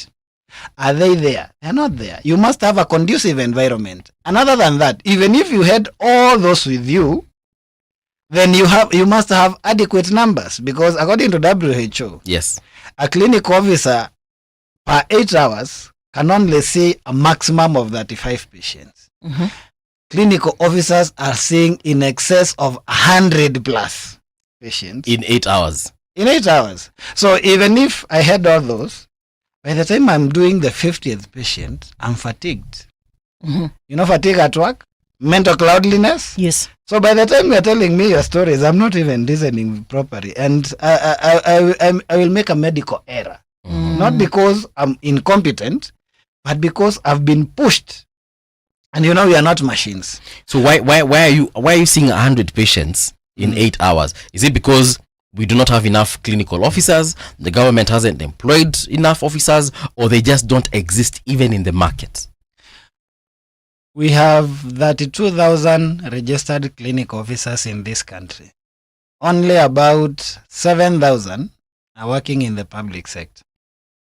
The others, of course, privates, locums, and what have you. According to the Ministry of Health, Staffing Norms and Standards 2014 to 2018, by the year 2018, we were supposed to have 16,000 clinic officers in the public health facilities. Right. We are in 2025, and we only have 7,000. As per the HRH strategy of the same ministry, by this year, for us to be able to implement UHC, we were supposed to have around 24,000 clinic officers in public facilities. We have how many? We have 7,000. So in effect, one clinic officer has to carry the load of about 3 clinic officers, because 24,000 divided by 7, 3 clinic officers. Yes. So you have to do 35 times 3, and of course there will be excess, and because patients have to be seen. And now we are under the county governments. You don't see them. Some of our people have been slapped. But what I was trying to say, you cannot put the burden to provide quality on the health worker, but then you do not put on the person who is supposed to facilitate them by providing the equipment, the resources that are needed. On the same, you punish me because I didn't provide, but it is not because I didn't want to. Is this something that is arguable in a court of law? I don't think we need to go to a court of law. No, in case of these so-called errors or mistakes, that the medical mistakes we were talking about earlier. Yes. And I happen to sue you because you probably made an error on treating me. Yes. Is it something that you're able to, get out of in case it gets to that, and explain, look, by the time I was seeing movie, I had seen 150 other people. So by the time he was getting to me sikuwa naona kitu. Unfortunately, and especially if it gets to a level and the judge terms it negligence, then you cannot run away, because for them their argument is that you are the profession. Okay. You should know when you have had enough. But then on the other side, you have to choose between seeing 35 and telling the employer I will not see anybody else in your job, because also they are going to sack you. Yes. So it's a real balance. Okay. And but I think the person who suffers is the Kenyan, because that is the person who is going to get complications, or if they are given a wrong diagnosis. That is the person who will suffer the medical errors.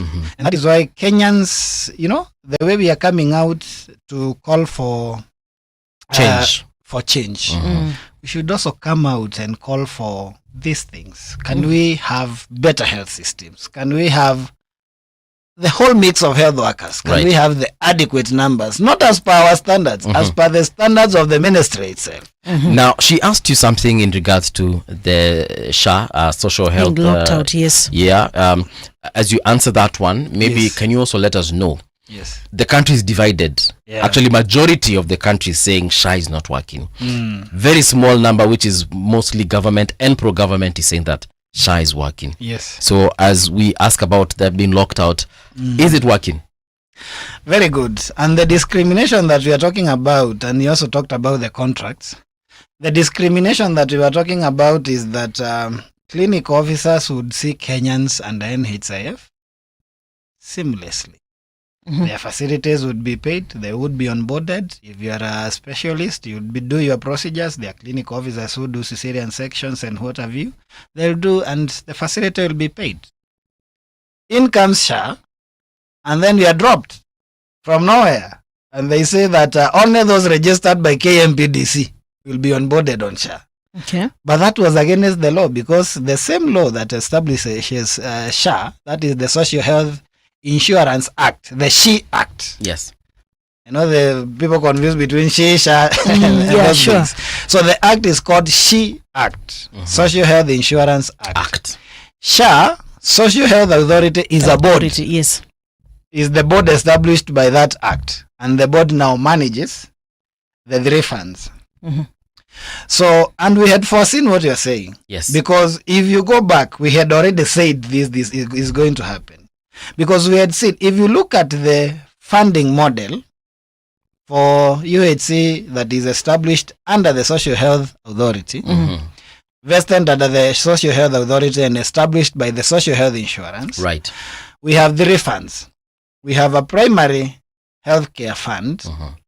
This is a fund that caters for level 3 and below to community, from the CHPs where they work, dispensary, and the health centers. Where does this money come from? From the budget, the exchequer. Yes. Then we have the Social Health Insurance Fund.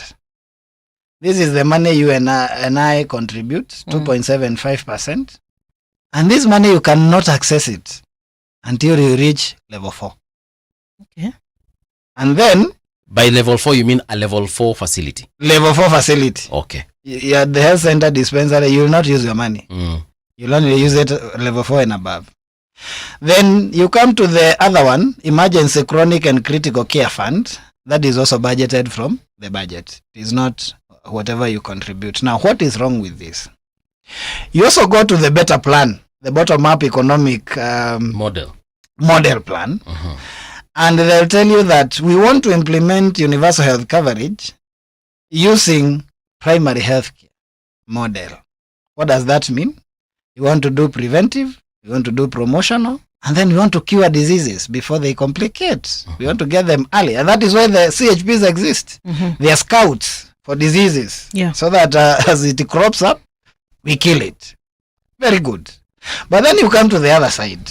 How do you fund it? Because that principle must be funded for it to work. Right. So you find that we have, I think now we budgeted 13 billion. Yeah, in this budget, I think it's 13 point something billion.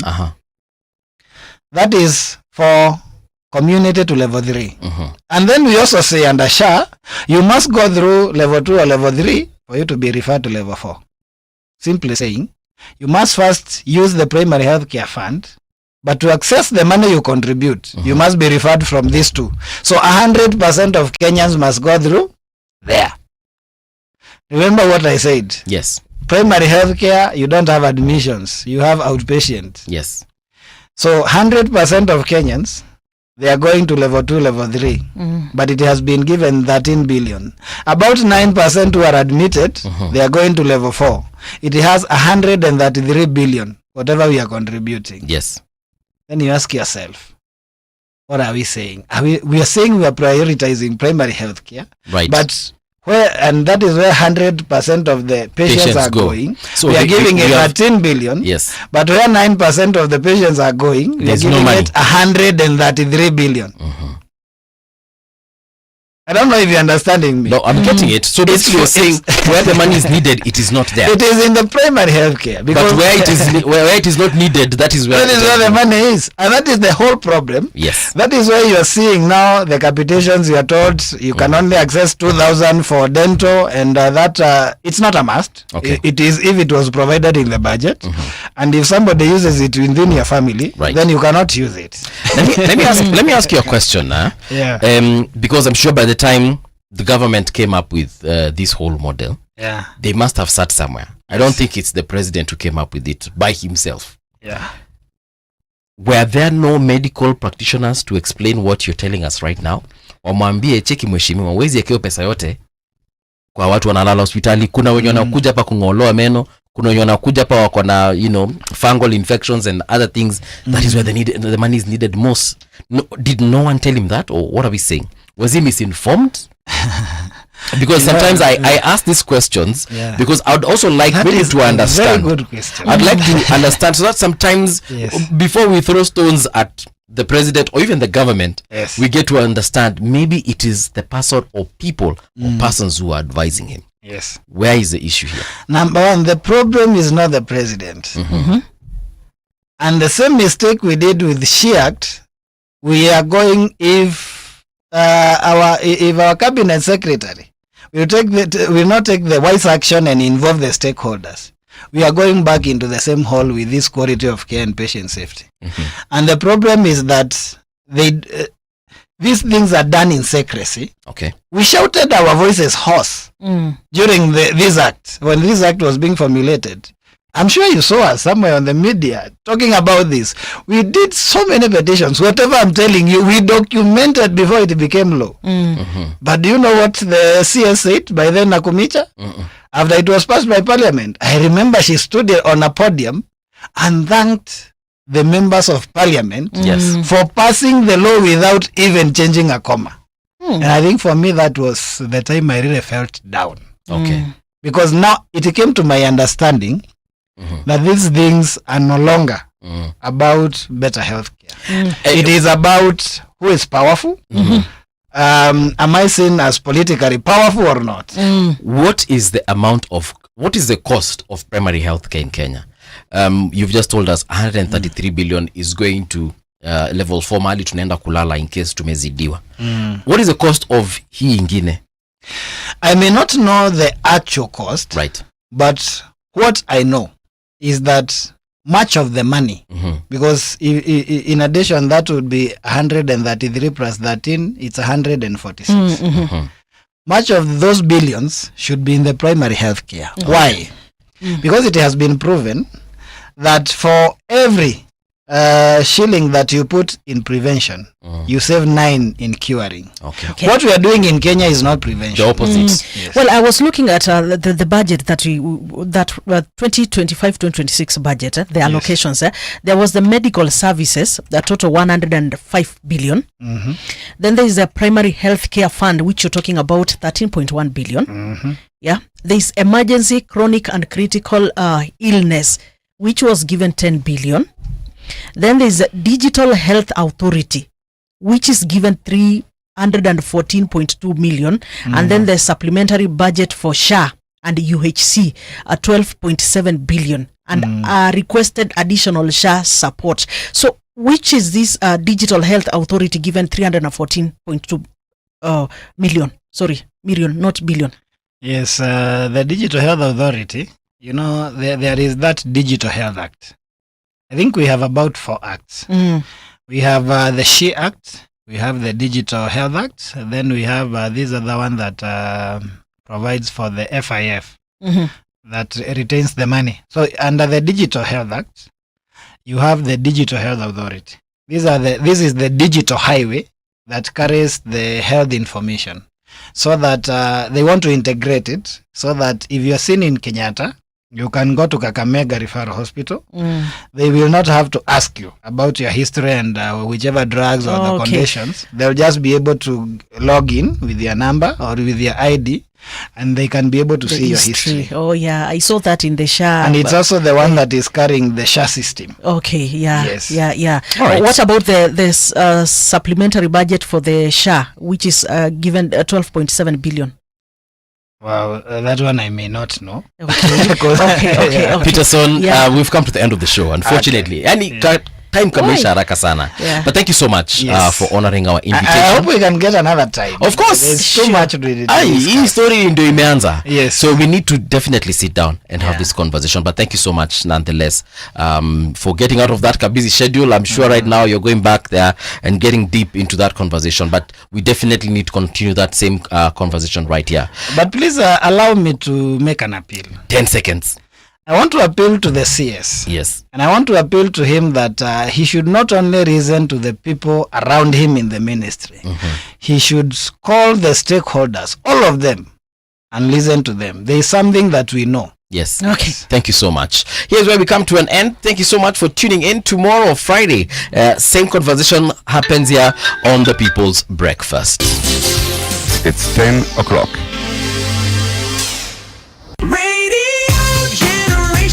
The sound is fine, pump it up, turn it high, all the time. Let the music move you, let's sway. Radio G's got your jam all day. Radio Generation, the home of urban soul.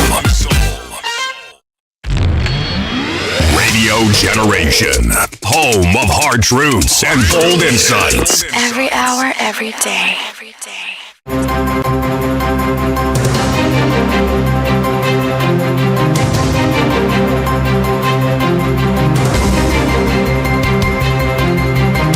This is the Radio Generation News. Good morning, I'm Winnie Maganga. Kenya is now fully stocked with vaccines following months of critical shortages that had exposed children to deadly but preventable diseases, the Ministry of Health has announced. The ministry has received 4.9 billion Kenya shillings from the National Treasury to support continued vaccines procurement and avoid future disruptions in immunization efforts. Health Director General Patrick Amoth said the allocation will help end stockouts permanently, with discussions underway to safeguard the money for exclusive use in vaccine procurement. This vaccine marks a turning point. With just a single shot, the typhoid conjugate vaccine provides up to 5 years of protection It is safe, effective, and tailored for the young population.